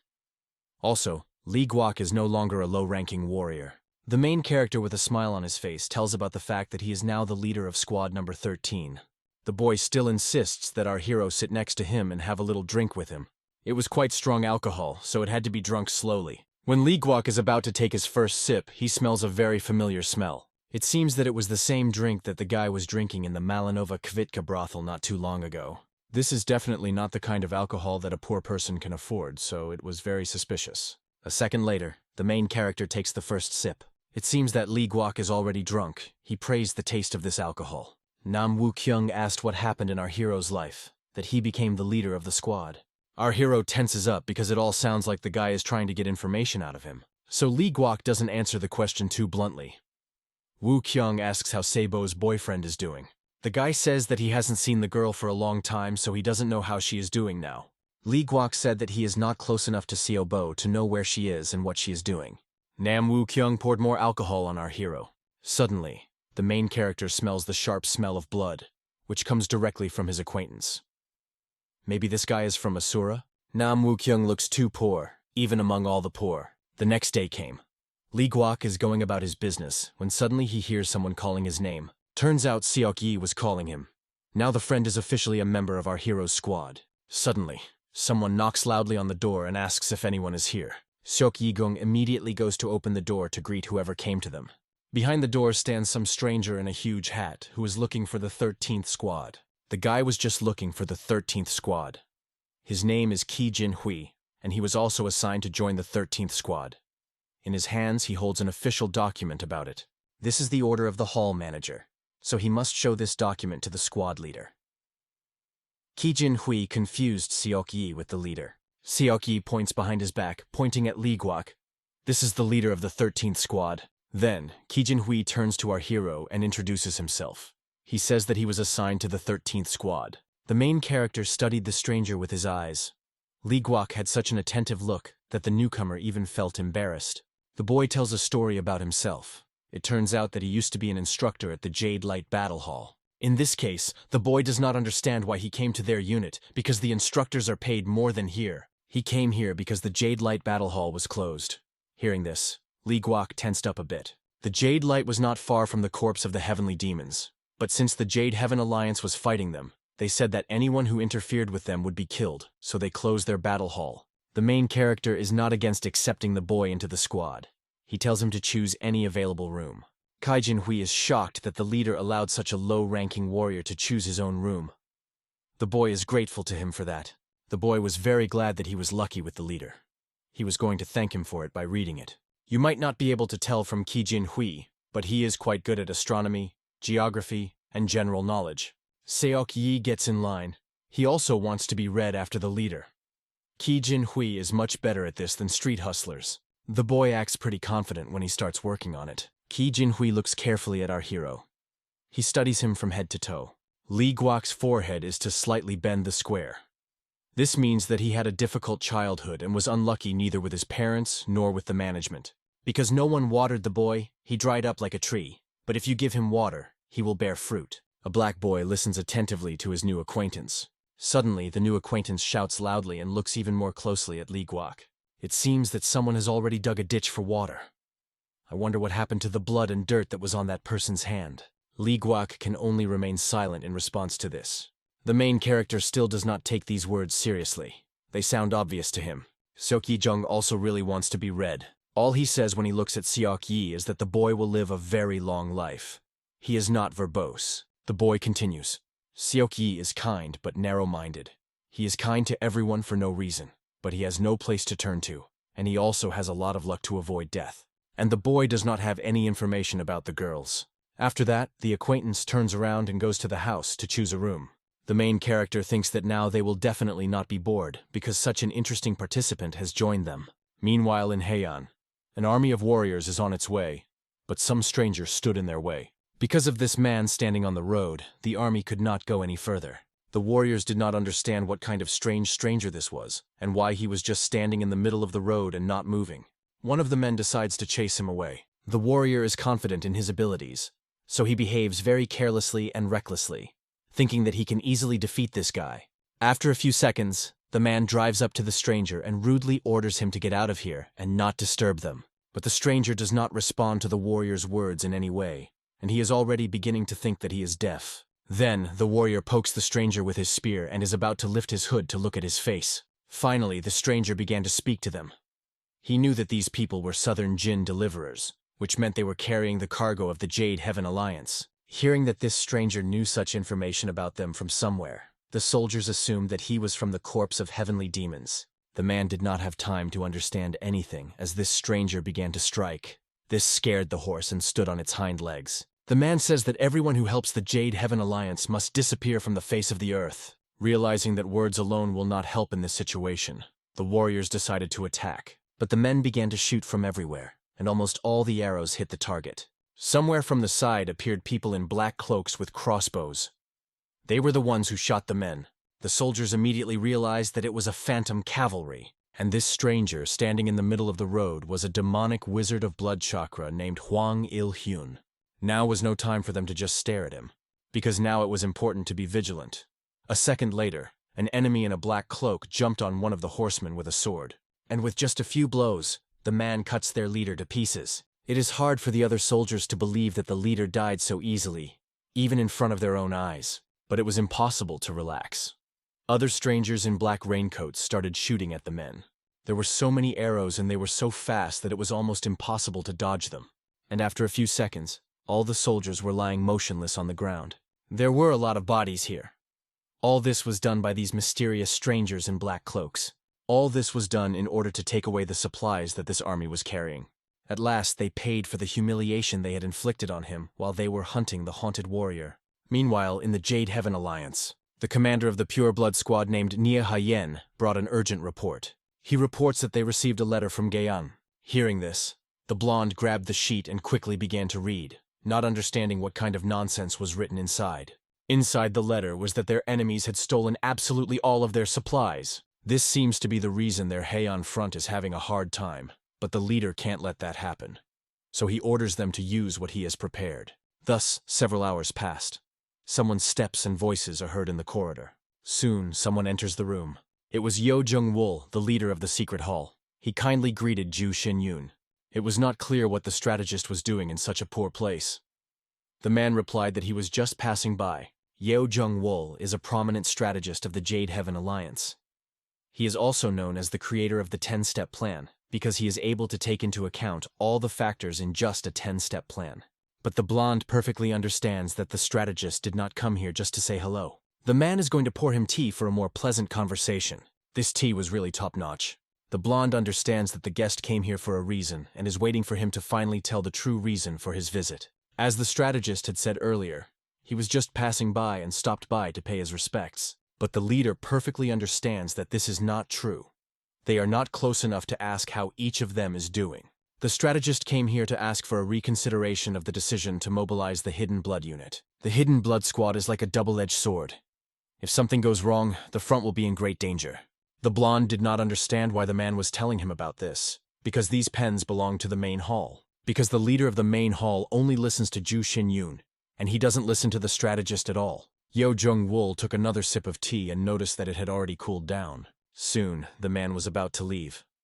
For some reason, he always had a strange feeling inside whenever he left or entered the inner hall. Suddenly, someone quickly ran to the master's side. It was Seo-bo. She was very happy and can't wait to hear the news about how everything went. He tells that Ju Shin-yoon doesn't listen to anyone, but Seo-bo supports the master. She is sure that there is some other way to establish a relationship with him. The man is still far from sure of what the man is thinking. This man is too stubborn, so it is extremely difficult to understand him. Ever since he became the next leader of the Hao clan, Ju Shin-yoon had become much more cautious, and in order to defeat him, one had to gain trust. So Bo had already forgotten why they needed the Hao clan. They have the Jade Heaven Alliance to gather information. The man explains that the Jade Heaven Alliance is no better than the Hao clan in gathering information, especially if the information is related to the Earth. In that case, Seo-bo will need some more time to get out of the slums. The main thing is that the teacher believes in her. The master reminds that one should always pay attention to lowlands as well. All changes start from there, so don't forget about it. Seo-bo didn't quite understand the teacher's words, but she understands that he may very well be right. Kai Jin-hui asks his leader if he's bored of hanging around here all day. Lee Guak has quite a cute face, so he should go out and meet girls. They will line up for him. But our hero calmly replies that he is not interested in it. Ki Jin-hui is very surprised because he doesn't often hear this from his friends. But after realizing that the leader is not kidding, Ki Jin-hui calls him boring. Suddenly the main character gets up and goes somewhere. Lee Guak says that the boy should have joined the Heavenly Intelligence Hall instead of the Outer Hall. This is the place where they monitor what others are doing and gather information, so Jin-hui would fit in perfectly there. The boy laughs, but is still going to stay in this unit with the leader and Seok-yi. The main character just silently looks at his new one. He is really amazing. Afterwards, Lee Guak goes about his business, while the newbie sends him off with a sly, suspicious smile. Our hero wandered the streets of the city. Meanwhile, Seo-bo was also walking and thinking of a plan to defeat that pervert Nam Woo-kyung. She was so lost in her thoughts that she stopped watching the road and crashed into someone. Seo-bo immediately became aggressive and started screaming at the scoundrel she bumped into. But when she saw that it was Lee Guak, she calmed down. They did not expect to see each other here. Our hero showed the girl where he was going. It turns out that they were on their way. Lee Guak was worried that the girl was walking around the slums alone so late. But don't underestimate Seo-bo just because she's a girl. She studied really powerful martial arts. Seo-bo thinks that Lee Guak didn't believe her, but ignores it. She asks why our hero is here. Lee Guak tells that his house is not far from here, which surprises the girl. Suddenly, someone approaches them from the side. As it turns out, it was Nam Woo-kyung who was pissed off about Lee Guak standing with Seo-bo. Every time our hero comes here, he meets this loud man. It seems that now it is necessary to find another way to return home. Nam Woo-kyung immediately starts calling the girl names, but she is not going to tolerate it. They start to quarrel, and the main character at this time is going to go home. After hearing that Lee Guak bought himself a house, Nam Woo-kyung said that he should have a housewarming party. Our hero did not really like this idea, and did not understand how it all came to this. After some time, the guests were already at his house. It was very cozy inside, and is still a pleasure to be in. Lee Guak couldn't tell if the guests were praising or insulting his house because their words were ambiguous. Seo-bo and Nam Woo-kyung meanwhile start fighting again. They are like a cat and a dog. Our hero really doesn't like their quarrels. but he can't do anything about it and only pours alcohol. Nam Woo-kyung notices that Lee Guak has started drinking by himself, so that makes him a little angry because you have to drink together. A second later, the man also grabs a cup of alcohol and pours it into himself. Seobo is upset that the boys don't take her with them. The man says that the girl is still too young to drink from a big cup and gives her a small glass. But Seobo, of course, is not going to listen to anyone and pours himself a huge cup of alcohol. After some time, acquaintances once again congratulated him on buying a house. Suddenly, Nam Woo-kyung turns to our hero again. He says that he has already become very attached to Lee Guak. From this moment on, Lee Guak is his younger brother, and must perceive Nam Woo-kyung as an elder. Upon hearing such news, Seobo suddenly spat out the alcohol in her mouth out of surprise. The man does not understand why our hero was surprised at the usual offer to become brothers. But they only saw each other twice, and Nam Woo-kyung is already proposing to become brothers? The man corrects him because they have seen each other 3 times. Not 2, but it makes no difference. The main character just keeps silent and does not respond to such a strange proposal. Nam Woo-kyung doesn't seem like the kind of person who would ask for something like that from the first passerby. Seobo is silent in anticipation. She stares at Lee Guak, trying to figure out if there is anything special about him. If you think about it, our hero has changed a lot. Its atmosphere has changed a lot. The man did not wait and offered alcohol as an apology for his abrupt proposal. Finally, it was time for the guests to leave. They said goodbye and said goodnight. The main character escorted them out of the house. Seobo tells an acquaintance that they could be great colleagues, but he doesn't understand her because he's too drunk. The girl is very annoyed that her attempt failed. Nam Woo-kyung, meanwhile, heads home. He walks and staggers because he has had too much to drink. Suddenly, the boy stops abruptly because he felt something strange. He looks around and sees his teacher, who is already behind him. The master does not understand why his student asked to become brothers in the ordinary military outer hall.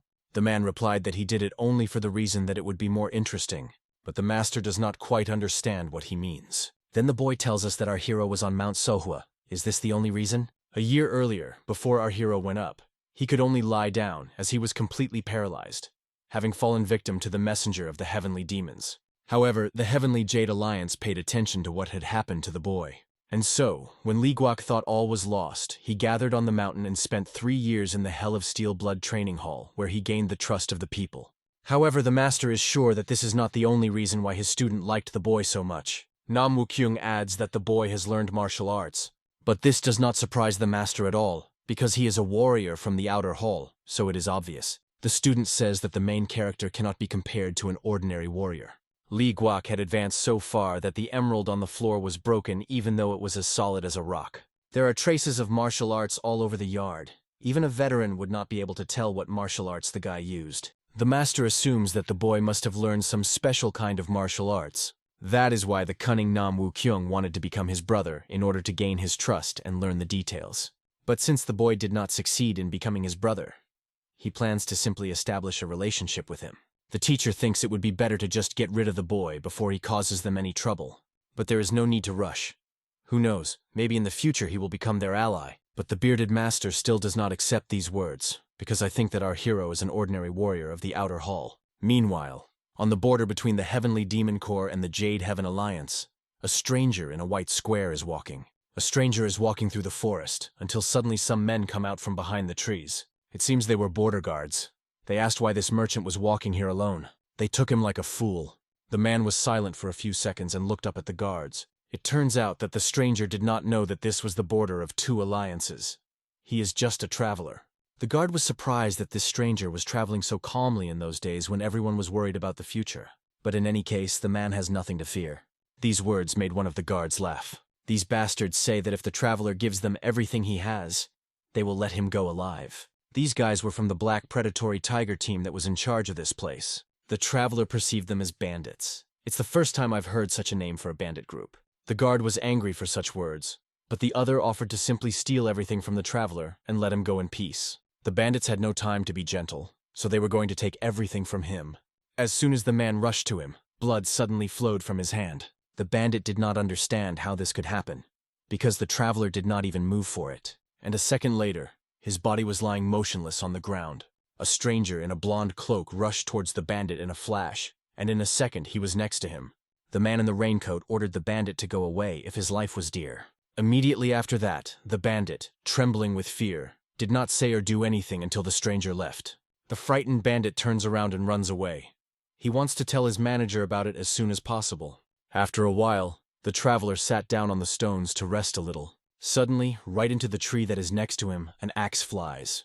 It was thrown by some unknown man, but he did not aim at a tree, but at a traveler in a white cloak. Turns out it was the same gang he killed this morning. The mysterious man did not react in any way to what happened. He just continued to be silent. Suddenly, a stocky man in armor came out from behind a tree. They wanted to ambush the man and attack him from behind so that he would not have time to react. But nothing worked, and after a second the attacker regretted it, having received many injuries. It was not clear how the stranger did this, because he did not move even a finger. A second later, all the other warriors also rushed at the mysterious stranger, eager to kill him. But after a moment the attackers were cut to pieces. Blood splattered. Those who were still alive and watched it were shocked and did not know what to do. The group leader himself did not know what to do in such a situation. He was trembling with fear, but there was no time to think. After a second, the stranger rushed in their direction. He finished them off with one easy movement. The men did not even blink an eye. The manager was shocked that they lost so quickly. A second later, many corpses are already lying on the ground, and this is all the work of one mysterious man in a white cloak. The stranger's only problem was that he was contaminated with the blood of these bastards. Meanwhile, the warriors were really going to accept the Jade Heaven Alliance's offer because they promised them good terms. A small hall like theirs needs to stick with strong people. Suddenly, a noose was thrown around one of the men's neck, and after a second, bright red blood splattered. The Guan leader had already been killed. The mustachioed man could not understand who they were and why they attacked them. It turns out that it was a corpse of heavenly demons. They did not want the group to join the Jade Demon Alliance. The warriors could not understand how the enemies learned about their plans. Meanwhile, in the Taehyung Battle Hall, this is a heaven-given opportunity for them. It's amazing that the Jade Heaven Alliance approached them first. If they lose together with the Alliance, they will get a lot of benefits. The warriors thought that the top 10 sects would take everything for themselves, but even small sects like them had a chance. A tall stranger in a raincoat was walking in the middle of the forest. The men watched him in silence and did not understand who he was. Perhaps he was sent by the Jade Alliance, but it seemed that something was wrong with this mysterious stranger, so you have to be careful. This stranger had weapons, 2 huge axes. It was a steel monarch named Guo Jinrak. He looks back at them. This is not an ally at all, but an enemy. After a second, he orders his subordinates to attack them. Noise and uproar begins among the crowd.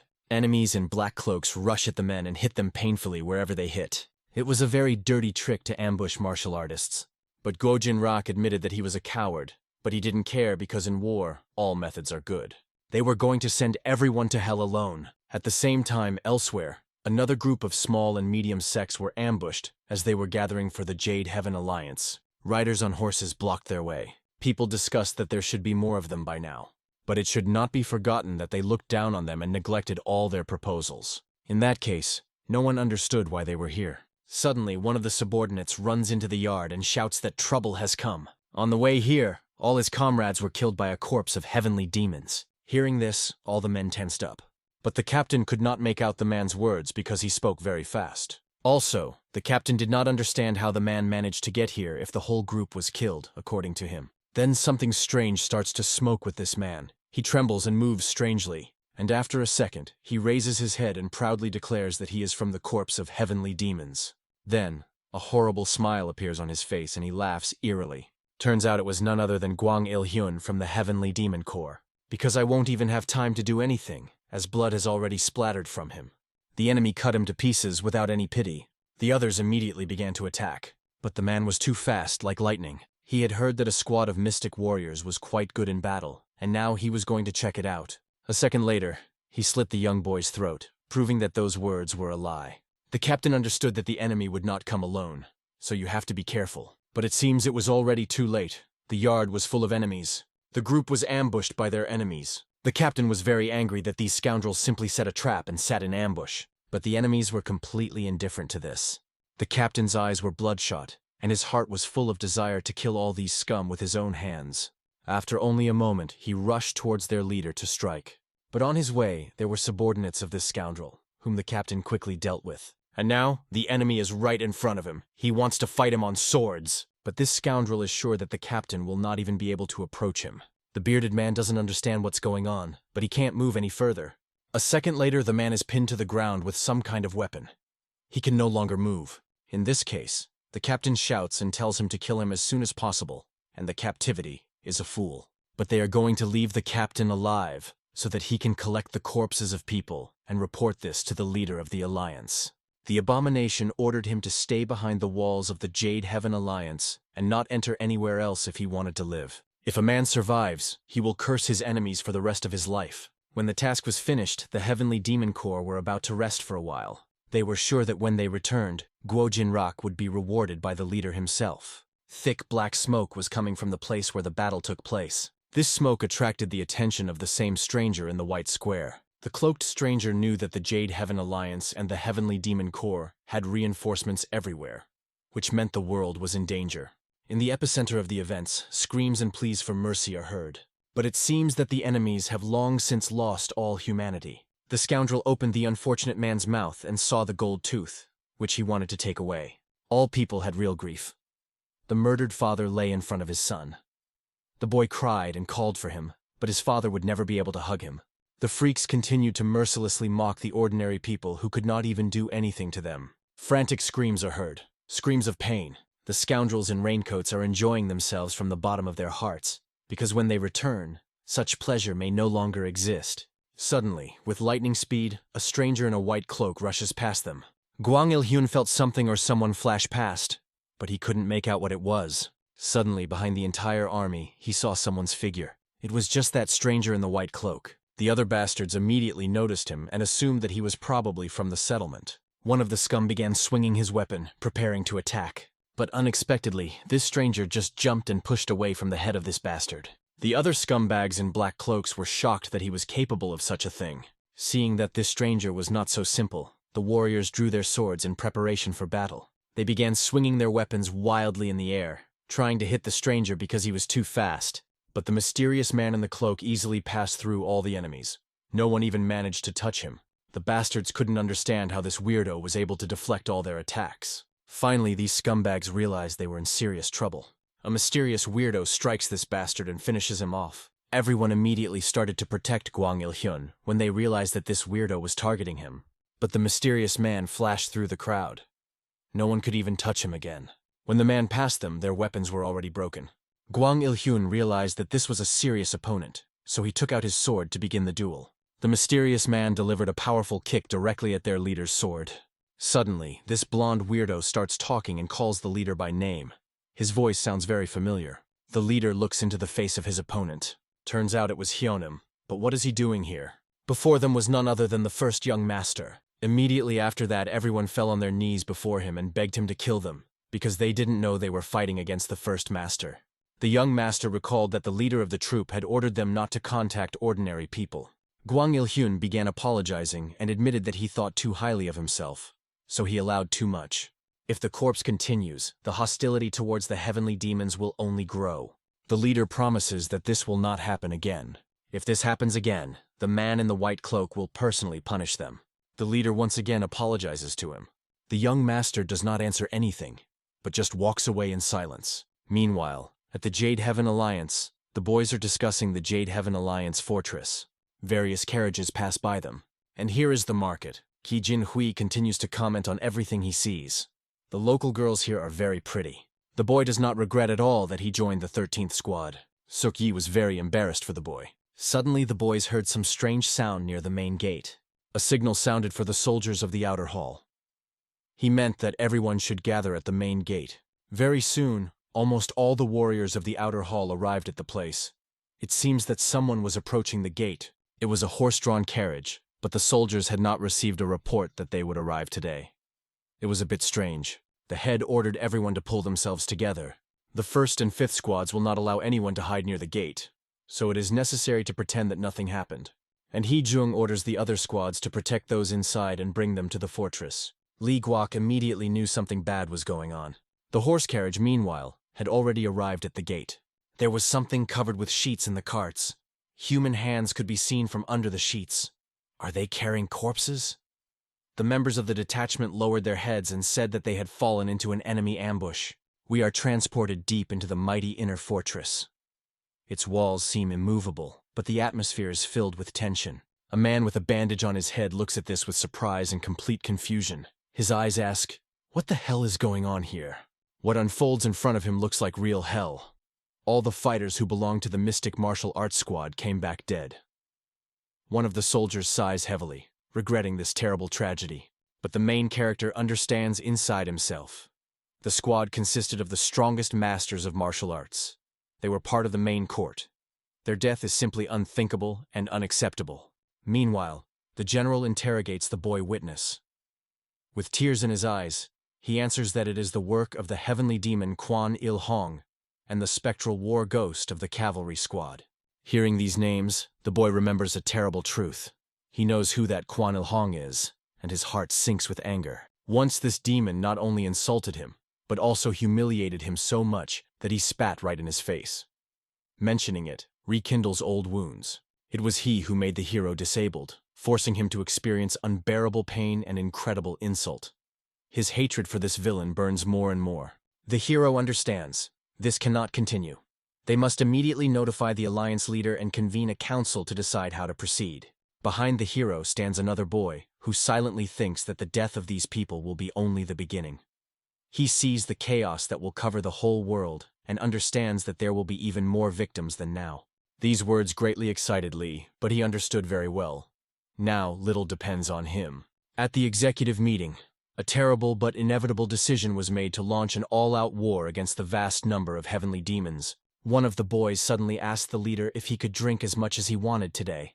Our hero, without thinking, agreed, because now everyone needs relief.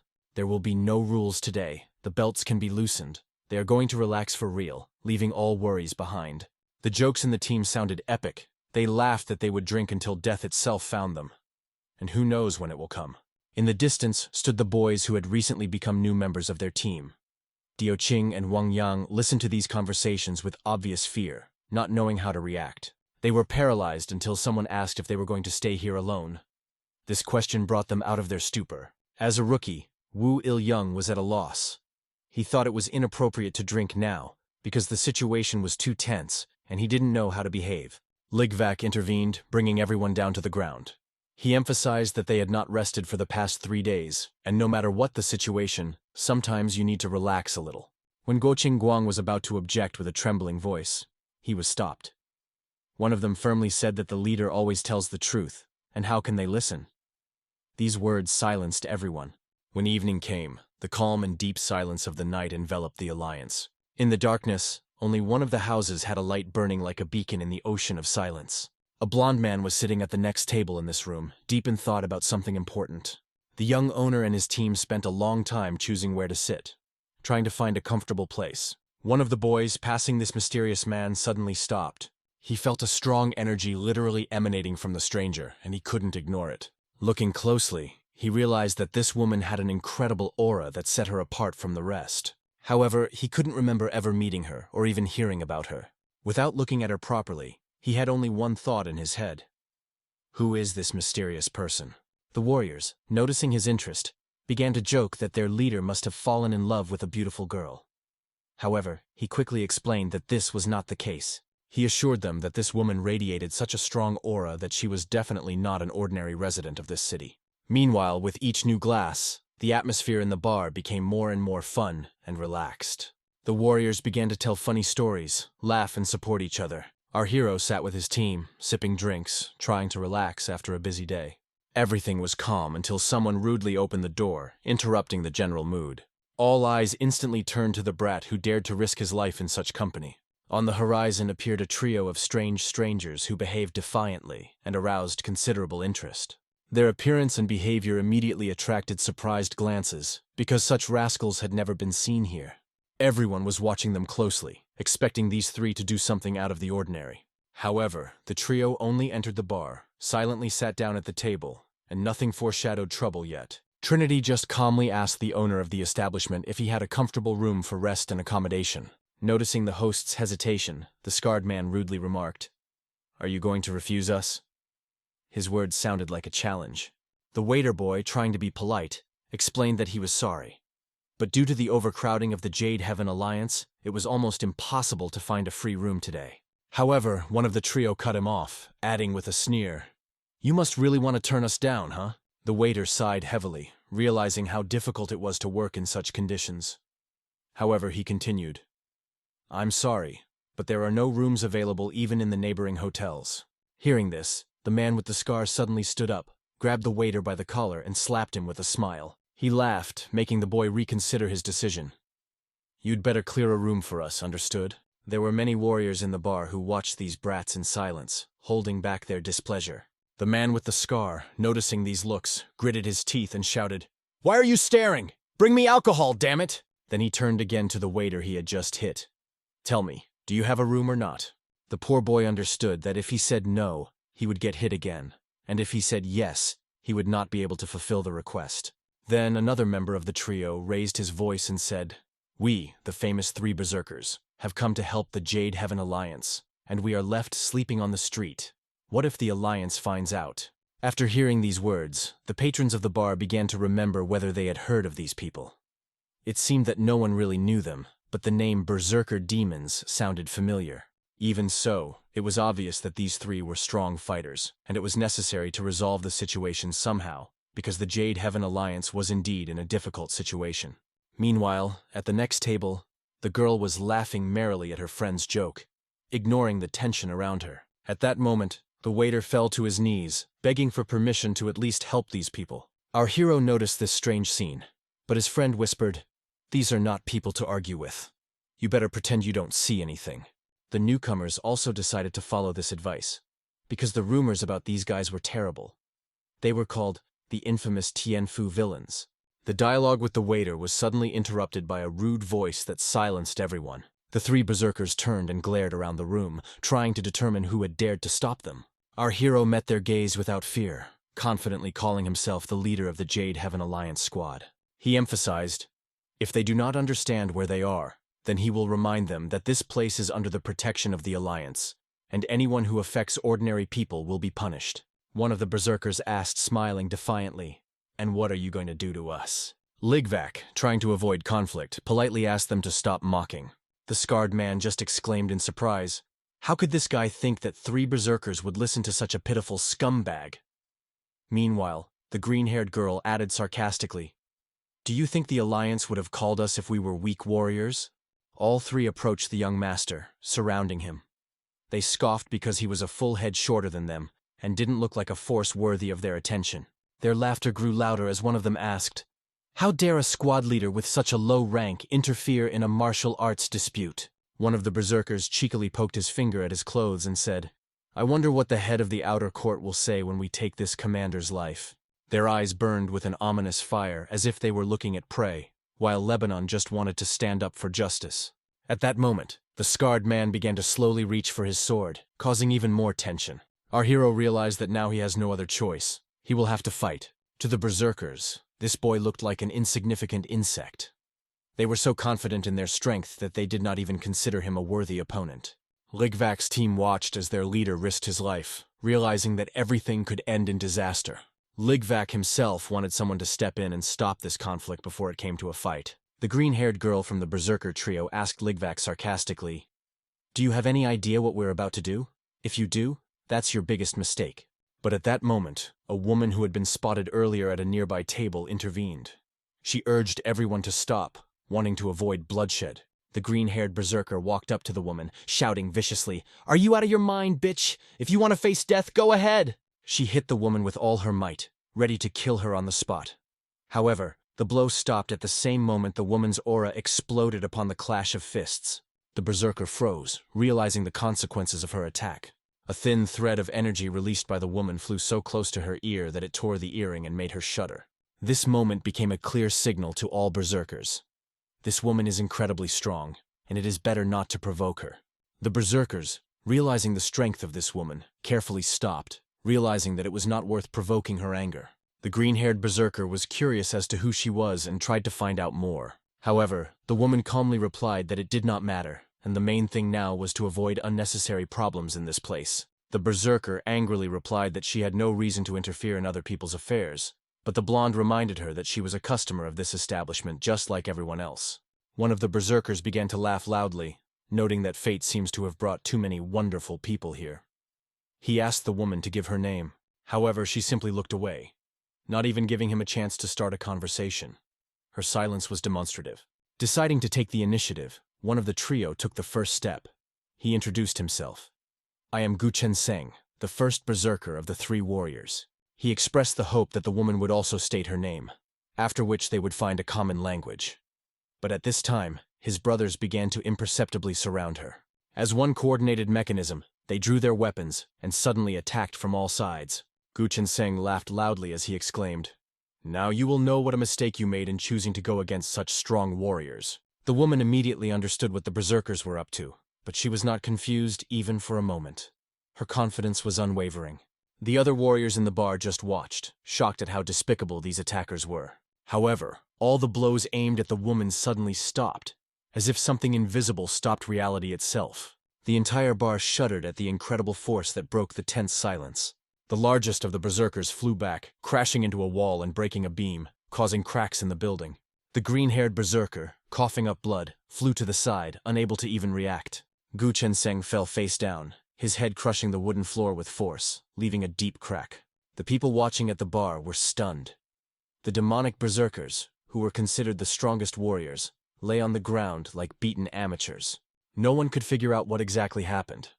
The woman moved so fast that she seemed like a ghost. The berserkers, visibly disfigured, began to stand up, full of anger and surprise directed at the woman. The young master watched everything, being in the epicenter of attention, and was fascinated by her skill. He was sure this woman was a true martial arts master without any doubt. He saw how she neutralized the biggest berserker, then struck Gu Chenseng and didn't even forget to punish the green-haired berserker. She moved so fast that no one could even realize where her attacks were coming from. But who is she really? The woman, standing over the humiliated enemies, coldly noted that these warriors are not even close to those who can be called strong. Her words were an open humiliation. Gu Chenseng, furious to the brim, could barely contain himself. He couldn't accept the fact that he hadn't seen any of her attacks or even understood where they were coming from. Then the woman finally introduced herself. Her name is Mok Sion-wol. Hearing this, Gu Chenseng finally understood who he was dealing with. She was known as the Moon Black Fairy of the Dragon Clan. Her name instantly silenced the hall. Everyone present realized how serious the situation is. At that moment, everything quieted down, leaving a sense of the importance of what had just happened. Behind Mok Sion-wol stood a martial artist who was carefully watching everything that was happening. He understood that she was not only part of the top 10 sects of the Heavenly Dragons, but also the daughter of Monyong, the leader of the Dragon Valley, who was well known in their circles. Realizing who he had to meet, he turned pale and could barely contain his shock. What the hell is happening on this earth? Why is she here? Mok Sion-wol turned to them and asked if they really wanted to know why she was here. Their confidence vanished instantly. She reminded them that they thought they could do whatever they wanted once they were in the alliance. Trembling, they explained that they weren't planning anything bad.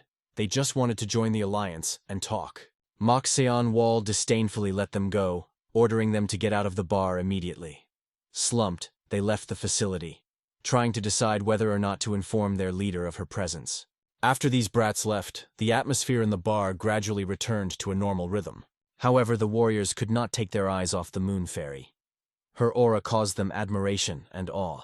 Mok Sion-wol turned to Ligwak, assuming he was the commander of one of the squads. Our hero confirmed this by nodding politely. She noted that he must be brave and strong enough to dare to do such a thing, but also noted that it was too foolish since he didn't stand a chance against berserkers. Ligvac replied that even if it was dangerous, he could not stand by. However, Mok Sion-wol emphasized that he could have died a useless death, and no one would have even tried to protect him. She advised him to put his life first as a leader. Ligvac promised that he would remember her words, recognizing them as important to him. But his gaze remained fixed on her. Mok Sion-wol felt his fear and respect at the same time. Despite the fact that he was an ordinary commander, she could not help but notice that he was interested in her. She turned to him, asking if he wanted to say anything, since he had been silent for so long, staring intently at her. Ligvac asked what exactly had just happened and why she was here. The woman explained that the fortress gate was closed, and she decided to find a place to spend the night in this bar. But the events that unfolded only made her uncomfortable. She asked permission to go to the fortress immediately. Ligvac immediately agreed, offering her to follow him. Before leaving, he threw money at his crew, telling them to keep on partying and getting drunk at his expense. Ligvac promised to return later, apologizing to them for his absence. One of the team members jokingly remarked that their leader seemed to have fallen in love with this woman. He always said that he was not interested in women, but now he looks completely different. Everyone started laughing, happy that now they can drink as much as they want without restrictions, because the leader is gone, and no one will stop them from having fun. Some even joked that Ligvac might take the moment to get closer to this woman. Newbies watched this and felt embarrassed. Their discomfort and slight disdain for such talk prevented them from relaxing or drinking. Meanwhile, Ligvac went outside with the Moon Fairy. As they moved forward, the woman noticed something interesting. She noticed that Ligvac walks in a very unusual way. His steps are even, his weight distribution is perfect, and his movements are like those of a trained fighter, always ready for any threat. She wondered why he was so careful to protect himself even in such a calm situation. Ligvac walked forward without stopping or looking back. He did not stop until he reached the gate. After that, he went down into the dungeon, taking the woman with him. The warriors in the fortress noticed him and discussed with interest why he was here now and why he was without his team. The answer was obvious. Today he had an important guest. Ligvac explained to the warriors that a lady of the Sky Dragon clan known as the Moon Fairy was with him, and she had come to their fortress. Seeing her, the soldiers could not hide their surprise. They found it hard to believe that such an important person could be here in the company of a minor leader of an unknown squad. Everything that was happening remained quite incomprehensible to Ligvac. One of the soldiers turned to Ligvac, asking him to confirm the woman's identity. He warned that if it was reliable information, they would let her go. Otherwise, she would have to come tomorrow. Mok Seon-wol calmly pulled out the dragon mark, which she saw as conclusive proof of her affiliation. The warrior recognized it immediately. It was a gold medallion with a distinctive pattern, undoubtedly from the Valley of Dragons. He paid his respects to the lady by introducing himself as Jomutak, and promised to inform the inner court immediately. However, Mok Seon-wol replied that she did not intend to create a fuss. She just wants to inform the Alliance Director of her presence. The warrior asked if she wanted anything else, and if she had any additional requirements. The woman only replied that she wanted one thing, not to be touched. On the way, Mok Seon-wol asked Ligvac how long he had been here. He answered uncertainly that probably about 10 years. She thought he understood that the Alliance didn't know anything about certain important things, but he didn't seem to want to know more either. She wondered what exactly he meant. Ligvac apologized, explaining that he did not quite understand her question. However, the discussion stopped when they approached the main gate. From behind the gate, high-ranking officials watched them carefully, assessing the situation tensely. One of them addressed Ligvac, noting that this was no place for someone like him to enter. Ligvac coldly replied that he was not going to enter. He only brought a woman. Another warrior indignantly declared that the outer commander had completely lost his mind if he allowed himself to lead anyone to the inner fortress. He suggested that the woman stay in the outer hall until morning. Ligvac stopped him sharply, advising him to be more careful with his statements and to listen to his explanation. He said that perhaps the dragon leader from the province was in front of them. If the master learns that she has been denied entry, this warrior could be seriously hurt. Realizing the possible consequences, the warrior apologized, realizing that it could cost him his life. When a black-haired woman came out to them, she politely greeted the guest. Her visit caused everyone shock and admiration. The women began to talk politely, like old acquaintances, exchanging compliments. Mok Seon-wol emphasized how beautiful Empress Dan Liang looked, and she replied that Mok Seon-wol had also become even more beautiful recently. Our hero watched this from the sidelines, wondering how nonchalantly the Dark Empress behaved. It was hard for him to imagine that such a strong person could laugh so easily.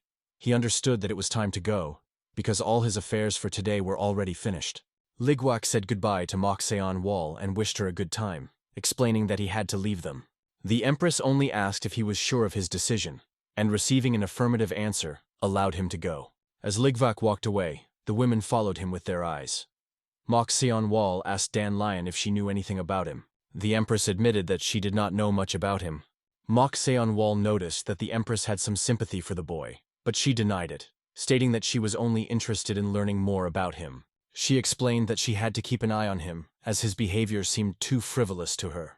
Ligvac felt a certain discomfort as he walked, realizing that the women probably knew they would have to meet. He was heading through a night city that was incredibly quiet. There was not a soul in the streets, and he walked from block to block in deep thought. Suddenly something suspicious caught his attention. He looked around, trying to understand what exactly had alarmed him. Noticing a tree behind which someone was hiding, he said loudly, "Don't be silly, come out." A trio of berserkers emerged from behind the tree. They were amazed that the boy could sense their presence. Ligvac calmly asked if they had some sort of problem that they were after him for. The biggest of the berserkers grimaced and declared that it seemed he was the one with the problem. They have not finished their fight in the bar and want to vent all their anger on him. The guy calmly clarified what exactly they were going to do. The berserkers assured him that they weren't going to kill him, so he shouldn't worry. They just want to teach a lesson and spank him well. Ligvac replied that it was ridiculous, because it was Lady Mock Seon Wall who beat them in the bar, not him. Why they chose to take their anger out on him instead of dealing with it, he called it shameless.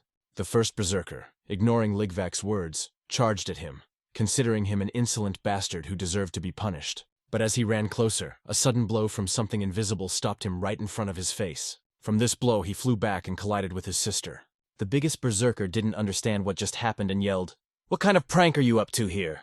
Ligvac calmly extended his hand, from which a strange object, similar to a rope, came out. The rope wrapped around the berserker's arm, robbing him of his ability to move. Berserker muttered in disbelief, "What the hell is this? I can't even move." Meanwhile, Ligvac began to pull the rope on himself, causing the berserker to lose his balance. The others watched their brother in a helpless state and could not hide their anger. Ligvac's eyes shone with an incredible aura that radiated determination and strength. Despite his short stature, he displayed impressive skill, surpassing all expectations. With one powerful blow, he sent the biggest berserker crashing right onto his brothers. It looked scary, but the berserkers refused to admit defeat. They decided to gather their thoughts and destroy Ligvac. Ligvac wasted no time and masterfully attacked one of them, anticipating their actions. He masterfully dodged their blow, leaving the enemies with no chance. This caused the berserkers to shout in his direction, calling him "damned warrior." But the answer came in an instant. The blunt side of Ligvac's sword hit one of them right in the eye with all its force. The berserker gasped at the impact and his knees buckled, leaving blood trickling down. He didn't even have time to recover or respond before he lost his vigilance.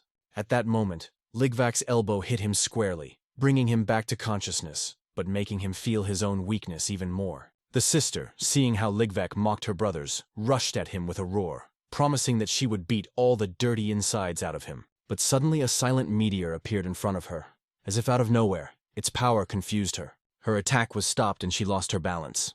The berserker fell to the ground like a stone, unable to even defend herself. Her head hit the ground with such force that the surface cracked, leaving a deep crack. The largest of the berserkers, seeing what was happening, was completely confused. Panicked, he asked, "Who the hell are you?" But Ligvac was not going to answer. A flurry of blows from all sides fell on the giant, leaving him no chance. The boy saw no point in explaining anything after everything these three had done. The mace released from his hands hit the berserker squarely in the forehead with force. From this blow, the giant lost consciousness and fell to the ground like a felled oak tree. Falling to his knees, the giant felt an unbearable pain that was tearing him apart from the inside. Ligvac calmly raised his mace, which had just decided the outcome of the battle. He didn't even seem to be straining as he tucked the weapon back into his sleeve as if it were a normal tool. The third berserker, standing on his knees, remarked in surprise, "You are definitely not one of the warriors of the outer hall. Their fighters do not possess such martial arts, and you cannot be a simple soldier." Having lived a long life, he saw a lot and understood. In front of him was a very experienced Jade Heaven Master. "Who are you? And what power are you hiding from everyone?" he asked with a hint of fear in his voice. Berserker could not understand how such a strong warrior ended up in these lands. He suggested that Ligvac might be an undercover warrior, which made it even more shocking. These words sounded terrifying even to the berserker brothers who had already been defeated. Ligvac himself raised his eyebrows in surprise, thinking, "What other undercover warrior?" The first berserker said hesitantly, "Maybe we should wait a bit. I heard that every group in the Jade Alliance has a secret warrior." The green-haired girl sighed. "Now it all becomes clear. An ordinary-looking squad leader who was able to defeat us doesn't seem strange anymore." The berserkers decided it was best for them to leave this place as soon as possible and never come near the lands of the Jade Alliance again. They asked Ligvac to let them go. However, Ligvac stopped them, wanting to say a few more words. Guchen Seng had already promised more kindly that they would not tell anyone that Ligvac was an undercover warrior. Ligvac agreed, ordering them to leave quickly and not cause any more trouble.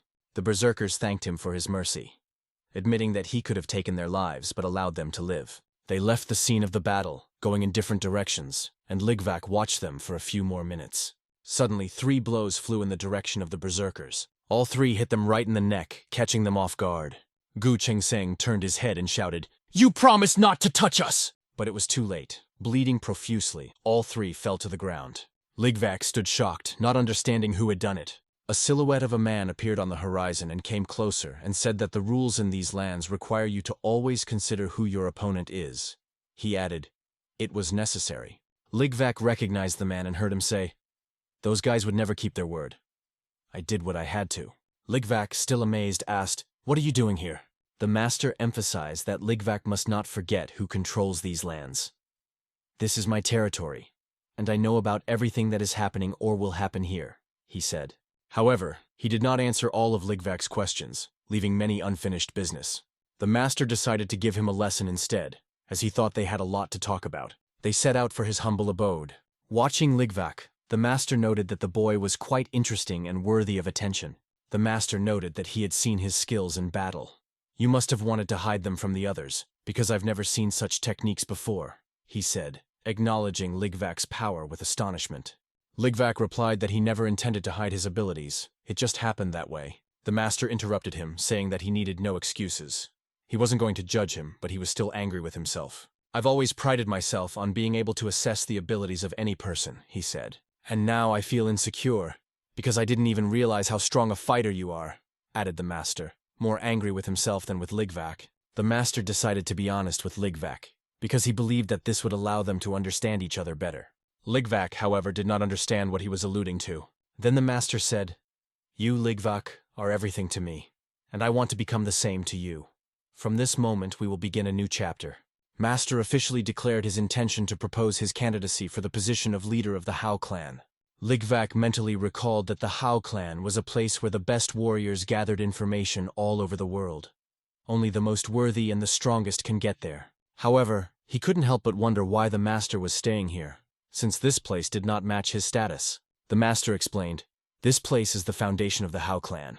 We started out with the desire to protect the weak, lower-class people.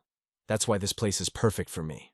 Ligvac remembered these words of the master, and everything began to form a coherent picture in his thoughts. He realized that the truth that the master had recently revealed was now becoming more obvious. The master, however, turned the conversation to another question, asking Ligvac, "Where did you learn this martial art?" He was interested in the origin of these unique techniques. Our hero stood in thought, not knowing what exactly to answer the master's question. The master expected an honest answer from Ligvac, but the silence between them continued. This pause was filled with tension, because the question posed by the master did not give the hero peace. The master noted that he believed Ligvac had gone through many trials and even risked his life to master his skills. However, he remembered something strange. "What did you do on Mount Sakla?" Ligvac wondered how the master knew he was there. The master replied with a smile that information spread faster than it seemed, especially in the Hao clan that specialized in gathering it. And by the way, the Bloodflower brother that Ligvac used to go to also had his own methods. Ligvac began to wonder how the master could know such details. The boy noticed that the aroma of the alcohol the master was drinking was identical to the one he had tasted at the Crimson Flower. This showed the master just how observant Ligvac was, but he still didn't reveal exactly what happened on Mount Sola. Ligvac instead asked a counter-question. "Why are you sure that anything happened there at all?" The master calmly replied, "If nothing happened there, how did you have the knowledge of the invisible piercing art and the 8 sword arts of the 8 sects? You shouldn't even know about these techniques, but somehow you possess them." Ligvac explained that it was probably due to him using the Crystal Inferno technique during his gym training. The master looked confused. "What do you mean by the phrase steel blood of infernal training?"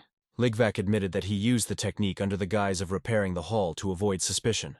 This caused the master surprise, but at the same time admiration. "You learned such a complex technique under the guise of repair? It's incredible," he said. Ligvac was surprised that the master did not scold him, but, on the contrary, seemed interested. The master noted that this place was usually only available to the chosen, and Ligvac had no right to be there, but admitted that it was in the past. He added that this hall was created for those with a chivalrous spirit and could be a serious test for even the strongest. This was the first time Ligvac had heard of it, but it seemed quite normal to the master, because in modern Qian, they deliberately try to erase any mention of the past. The master decided to give Ligvac an important piece of advice. He spoke of the 3 berserker demons, noting that these people never kept their promises. They may be silent now because they are afraid of you, but time will pass, and they will tell everything, he warned. The master stressed that Ligvac must learn to distinguish between the moments when one should show mercy and those when one should be unmerciful. The day will come when your mercy may lead to death. Remember this, because it is very important, he said. Meanwhile, the large building near the gates of the outer courtyard was silent. There was Guy, who received new information. He was informed that the 3 berserker demons had disappeared last night. It was true. Although they were always close, after the conflict with Lady Mock, no one knew where they had gone or what they were doing. Guillaume would not accept any excuses and ordered his men to continue their search. If they're still around, find them and bring them here, he ordered. One of the subordinates assured that the Heavenly Intelligence Hall would see this mission through to completion. But he also added that he had heard of one newcomer who proved to be very useful. The leader asked, "Who is this?" "His name is Ligvac," he answered. "He's a very ambitious and risky guy." The leader ordered to keep a close eye on him. "We will be able to use it in the near future," he noted. The intelligence leader agreed, promising to carry out the order. "I will make him a hunting dog that will obey only his master," he added. This amused Guillaume. "The main task is to keep everything under control. If it works, then the plan is perfectly executed," he said with satisfaction. New morning. The first rays of the sun break through the window, announcing the beginning of a new day. The boy finally got out of the master's room, feeling the effects of last night. The head splits, and the stomach is empty. The consequences of loud drinking are evident. Yesterday, glasses flowed like a river, and each toast only added fuel to the fire. His soul is torn by anxiety. After last night, he became twinned with that person, and now there is no going back. What to do next? Guac turned sharply when he heard someone call out to him. It was Jean Ock. Jean looked friendly, happy to welcome the acquaintance. However, he could not resist and noticed that Ligvan looked as if he had not let go of the glass from his hands all night. Our hero quickly got his bearings and nonchalantly explained that they had celebrated with the team yesterday.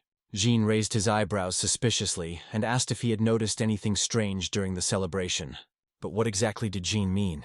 The boy began to talk about berserkers.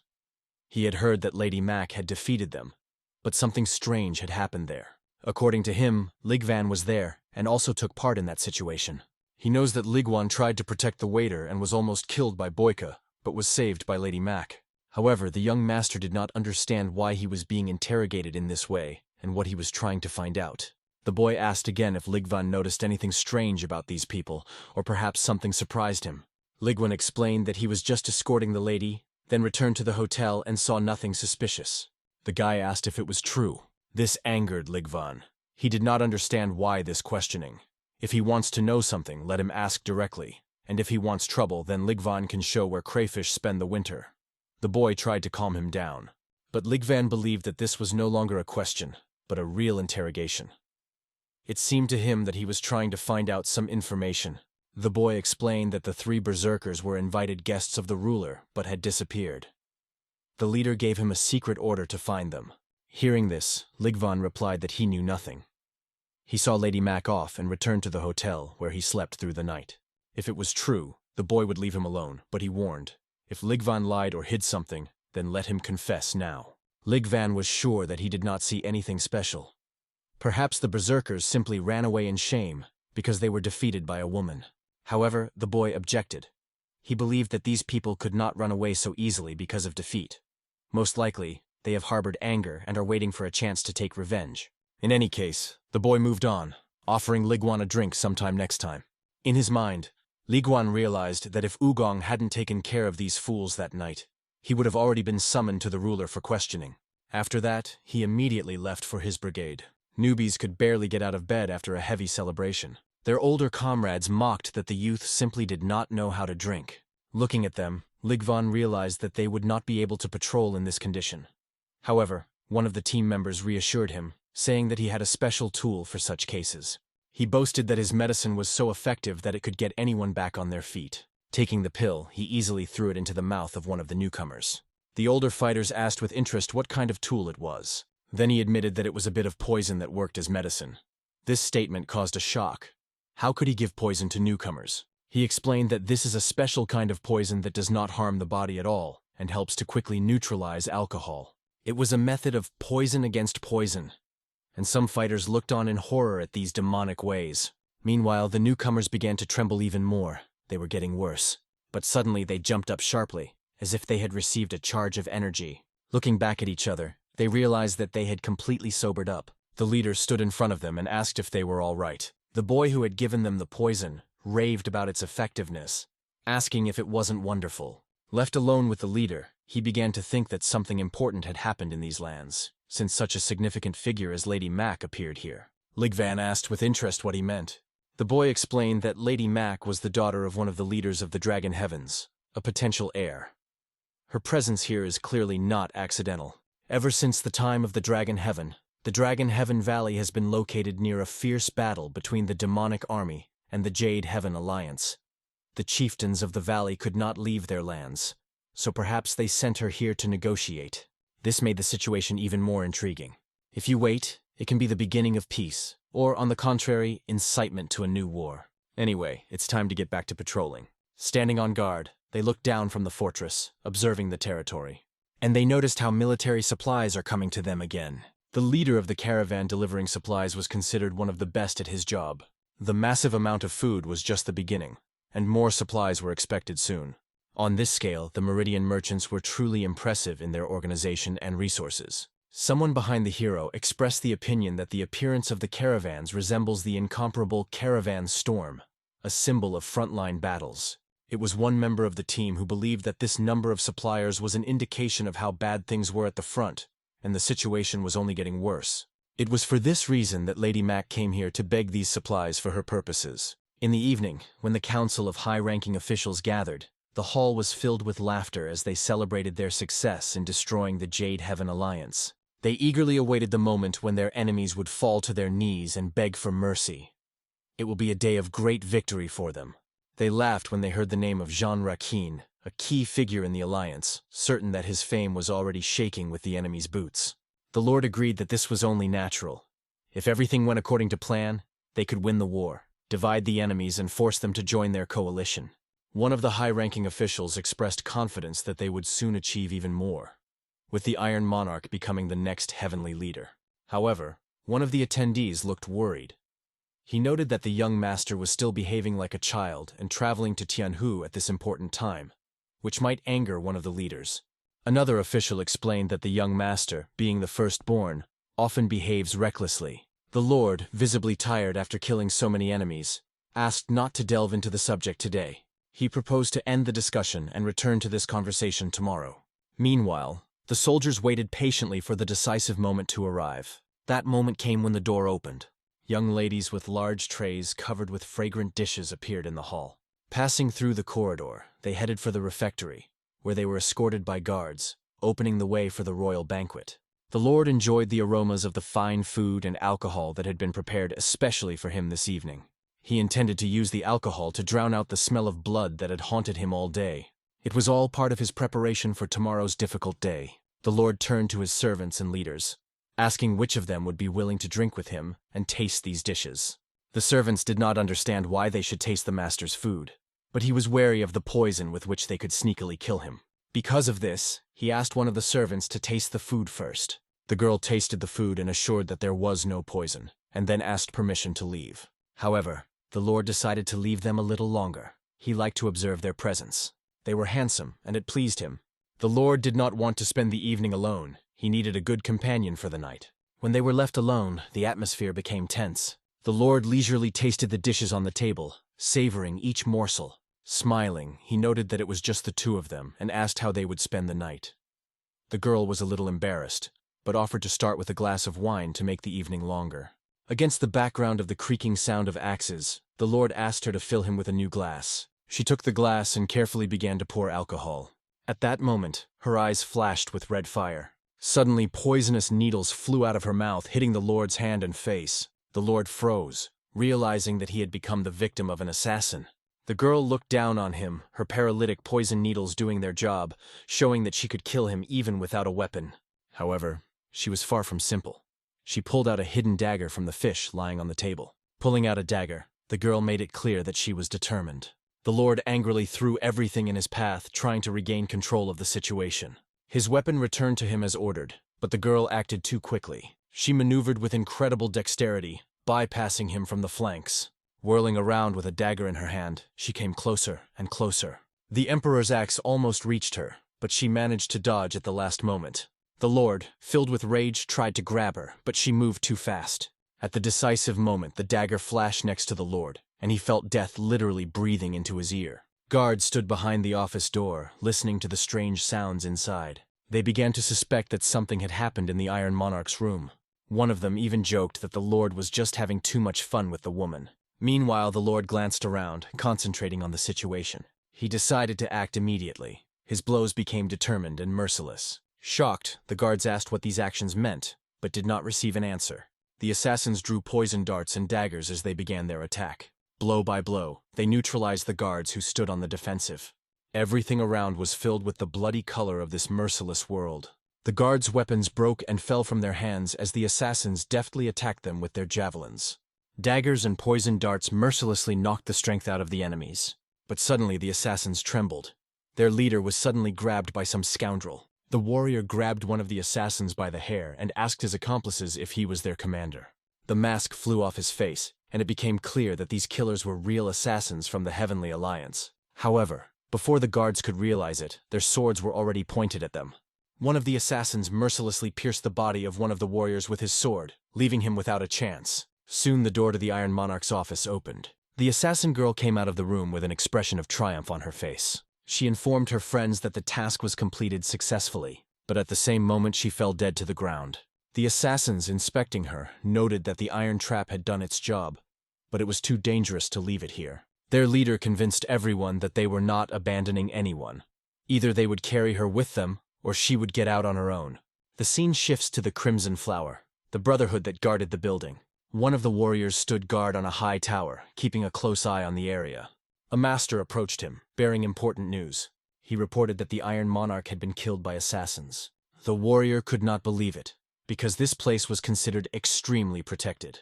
However, the master insisted that it was true. It is not known who the murderer is, but one thing is clear. For the death of the monarch, the enemies will want to take revenge at any cost. It seemed like a harbinger of a new wave of battles, and now it is necessary to find someone who can stop it. Master asked if Ligvan was still here. The warrior was certain that Ligvan was someone to be trusted. It was not just an opinion, but a confidence based on intuition and instincts. Ligvan watched as the caravans continuously transported the weapons to the caches. His friend noted that with this volume of shipments, there would probably be a lot of free space in the warehouse. Their attention was drawn to a young man who was carrying too much of a load. He looked very young, but he was carrying a huge amount of things as if it was his duty. His figure resembled an ant stubbornly carrying a burden that exceeded its own weight. It was clear that the boy worked hard, but it was incredibly difficult for him. Likian asked the warrior what he planned to do, for the march was too slow, and he was worried that he would have to go all night at that pace. The overseer who accompanied them kept shouting orders to move faster. One of the older warriors, trying to accelerate, suddenly tilted and lost his balance. Together with the heavy box on his back, he fell to the ground, creating a loud crash. The warriors froze as they watched the large box slide off and fly down. The cause of the fall was an unknown person who roughly pushed the old man. All the boxes crumbled to the ground, revealing their contents. It was a real disaster. Someone senselessly ruined everything. The warriors were at a loss, not knowing how to fix the situation, as it could cause serious problems. The squad leader started shouting at his subordinates, accusing them of careless handling of the cargo. He emphasized that any damaged item would bring them big problems. He sternly warned that these boxes were of special value and any damage could disrupt important contracts. Ligvan stepped forward and offered his help in transporting the crates, despite the fact that no one knew him. One of Ligwan's comrades appealed to the leader, noting that no one was hurt and urging him to think more about people than things. Ligvan approached the injured boy, who was writhing in pain, and saw that he was seriously bruised. He insisted that the caravan leader get the boy medical attention, or get him to a doctor as soon as possible. Ligvan stressed that this guy belongs to the transport organization and deserves respect. Hearing the commotion, an older man appeared, noticing that Ligvan knew nothing about Mariat, the transport group. The old man explained that the victim is only a temporary employee, and the organization has no obligations to him. Ligvan could not understand why they were so indifferent. because he believed that this was an official representative of the transport group. He decided to act as if this was the organization's official position and continued to press for help. The main martial arts of the sect have no respect or concern for underground workers. And then what is the value of these arts? In this situation, the employee was injured. But even with this, they are not going to help him. The man explained that the organization did not want to cause problems, but this temporary worker had nothing to do with them. These words sounded like absolute hypocrisy. Ligvan could not understand how such an organization could behave in such an inhuman manner. One of his friends decided to help the boy himself. The leader of the transport group asked Ligvan about his name. Ligvan ignored him, saying that he did not think it necessary to talk to him seriously. The man remembered Ligvan's name and began to search for something in his pocket. He took out some object and threw it to Ligvan. Ligvan caught it, but did not understand what it was. The merchant explained that it was a sign of gratitude. If Ligvan is in trouble, he can bring the item to their Mernith merchant group and reveal the bronze plaque. Ligvan thought about this man and his intentions. In the end, he just turned around and left this hypocrite. The representative of the organization was impressed by Ligvan. His abilities and character made the man think that he would invest in such a young fighter. On the street, Ligvan's team was carrying a wounded boy. One of the comrades expressed fear that they would not make it in time, and the boy would remain crippled. Ligvan asked Jin Hui if he knew how to fix bones. Jin replied that he only had basic knowledge and risked making a mistake. Despite this, there was a chance. Ligvan asked Li Qian to wait while he helped transport the boy. Li Qian was worried if Jin would be able to handle it, as it requires experience and long training. Jin Hui admitted that his knowledge was only based on books. The guy apologized for all the trouble he caused. Ligvan asked his name. The boy called himself Cheon Wool, thanked them and explained that the treatment would be painful. But there is no other way out. He will have to endure. Ligvan, using his aura, carefully guided his hand to the boy's injured leg. Cheon Wool felt a searing pain that ran through his entire body. In the end, the boy even closed his eyes from exhaustion and pain. Ligvan carefully rewound the leg, straightened the bone, and hoped that the treatment would be successful. His actions were so masterful that the team marveled at his skill, although some even feared the consequences. Fortunately, everything went without complications. Cheon Vol was laid in a nearby room, and the fever gradually subsided. Jin Hui remarked that the boy showed incredible willpower and had the potential to become an outstanding individual. The young master advised Cheon Will not to move and to remain still, as his bones and tendons needed time to recover. He urged the boy to rest, assuring him that the team would help him as much as they could. Suddenly, Cheon Wool rose to his feet and declared that he wanted to join their team, pleading with the leader. Ligvan was shocked that the boy ignored the advice and stood up despite being forbidden to move. At that very moment, Cheon Wool fell to his knees and began to beg to be taken into the fold. He explained that he was stuck with the Meridian Trading Company, but was eager to get to the Jade Alliance. Jin Hui sternly emphasized that the boy had better stay still and follow the commander's instructions. She also wondered why he was so eager to join the alliance. With tears in his eyes, Cheon Wool explained that the war had taken everything from him, his family, his home, and all hope.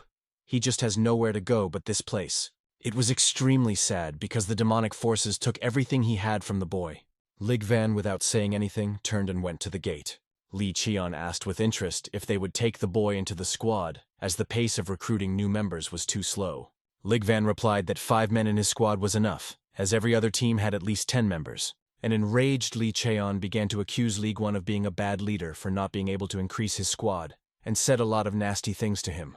Upon hearing the accusation, Ligwan responded sharply to Li Cheon, telling him to leave the squad and go wherever he pleased. Li Cheon realized that he had said too much and apologized, admitting that the leader had the right to act at his own discretion. In the end, Ligwan agreed to 6 members in his squad, deciding to give Cheon Wol a chance.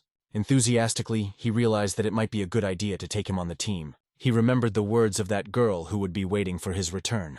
Ligvan realized how lonely it would be if he didn't know anyone in this place. He remembered how he himself had lost everything, and found himself in a similar situation, without support and hope. Now he was ready to support his men until Cheonwola's girlfriend was safe. A week later, the young master solemnly welcomed the new recruit to the fold. Ligvan asked how his leg was. Cheonwol reported that he no longer feels any pain.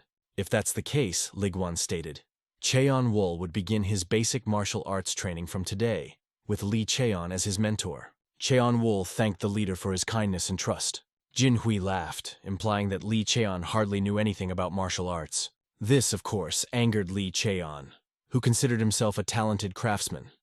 In response, he only joked, telling Jin Hui not to annoy him or else he might go bald with anger. The team devoted the whole day to training.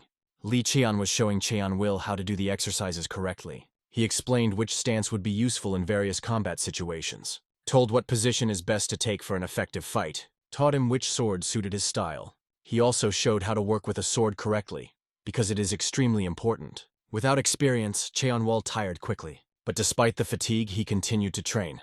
Liguan watched him and saw that Li Cheon had incredible strength and speed. Jin Hui, on the other hand, thought that it would be more useful for Cheon Will to practice with the Chelgan. Liguan, observing Cheon Will for several days, noticed his exceptional talent for martial arts. If he continued to train, he could reach the level of the talented warriors that Liguan met on Soha Mountain.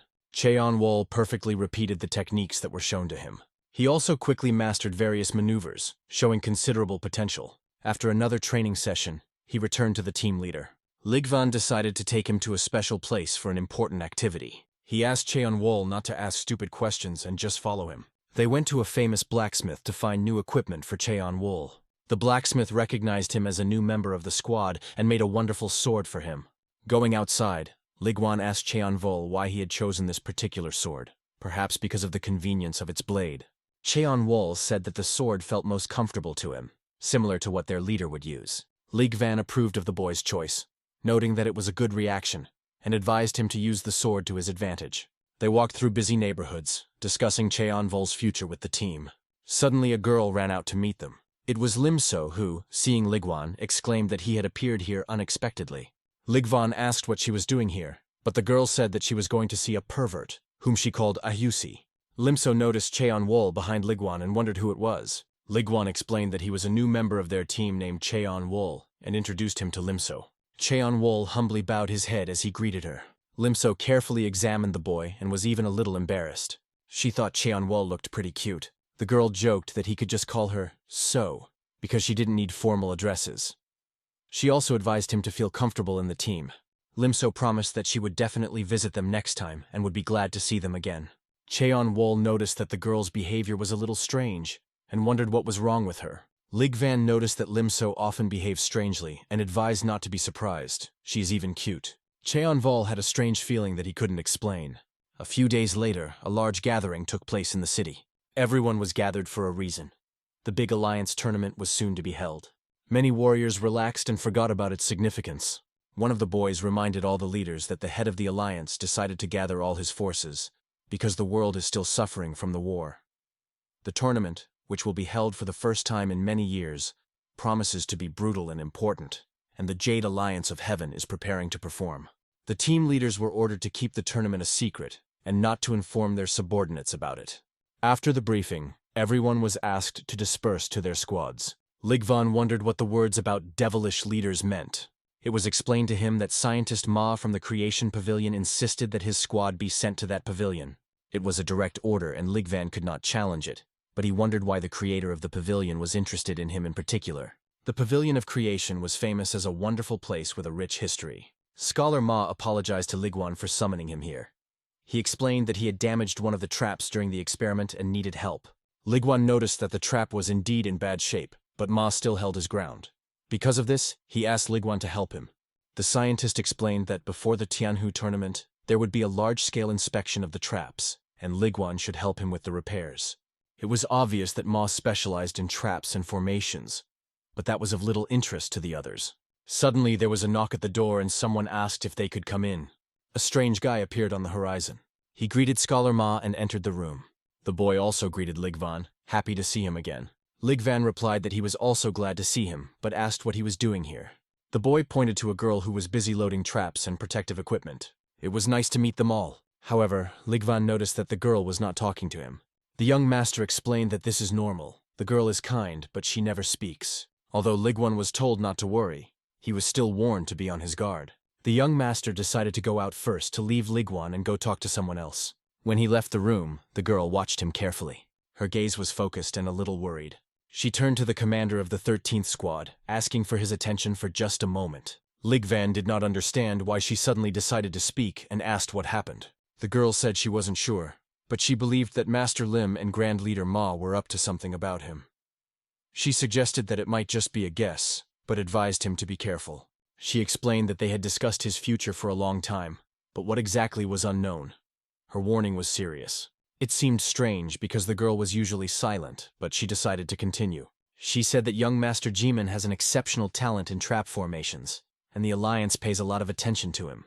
She advised Ligvan to be careful with him. Her words were mysterious, and an unusual aura seemed to spread around her. Ligvan replied that he was always careful when dealing with others. The girl asked him to promise to be careful. Ligvan promised, but noted that he does not plan to artificially maintain friendly relations with Jimin. He will only act according to the situation. This angered the girl, because she felt that Ligvan simply ignored her warning. She was outraged how a mere warrior could allow himself such audacious behavior and disregard her words.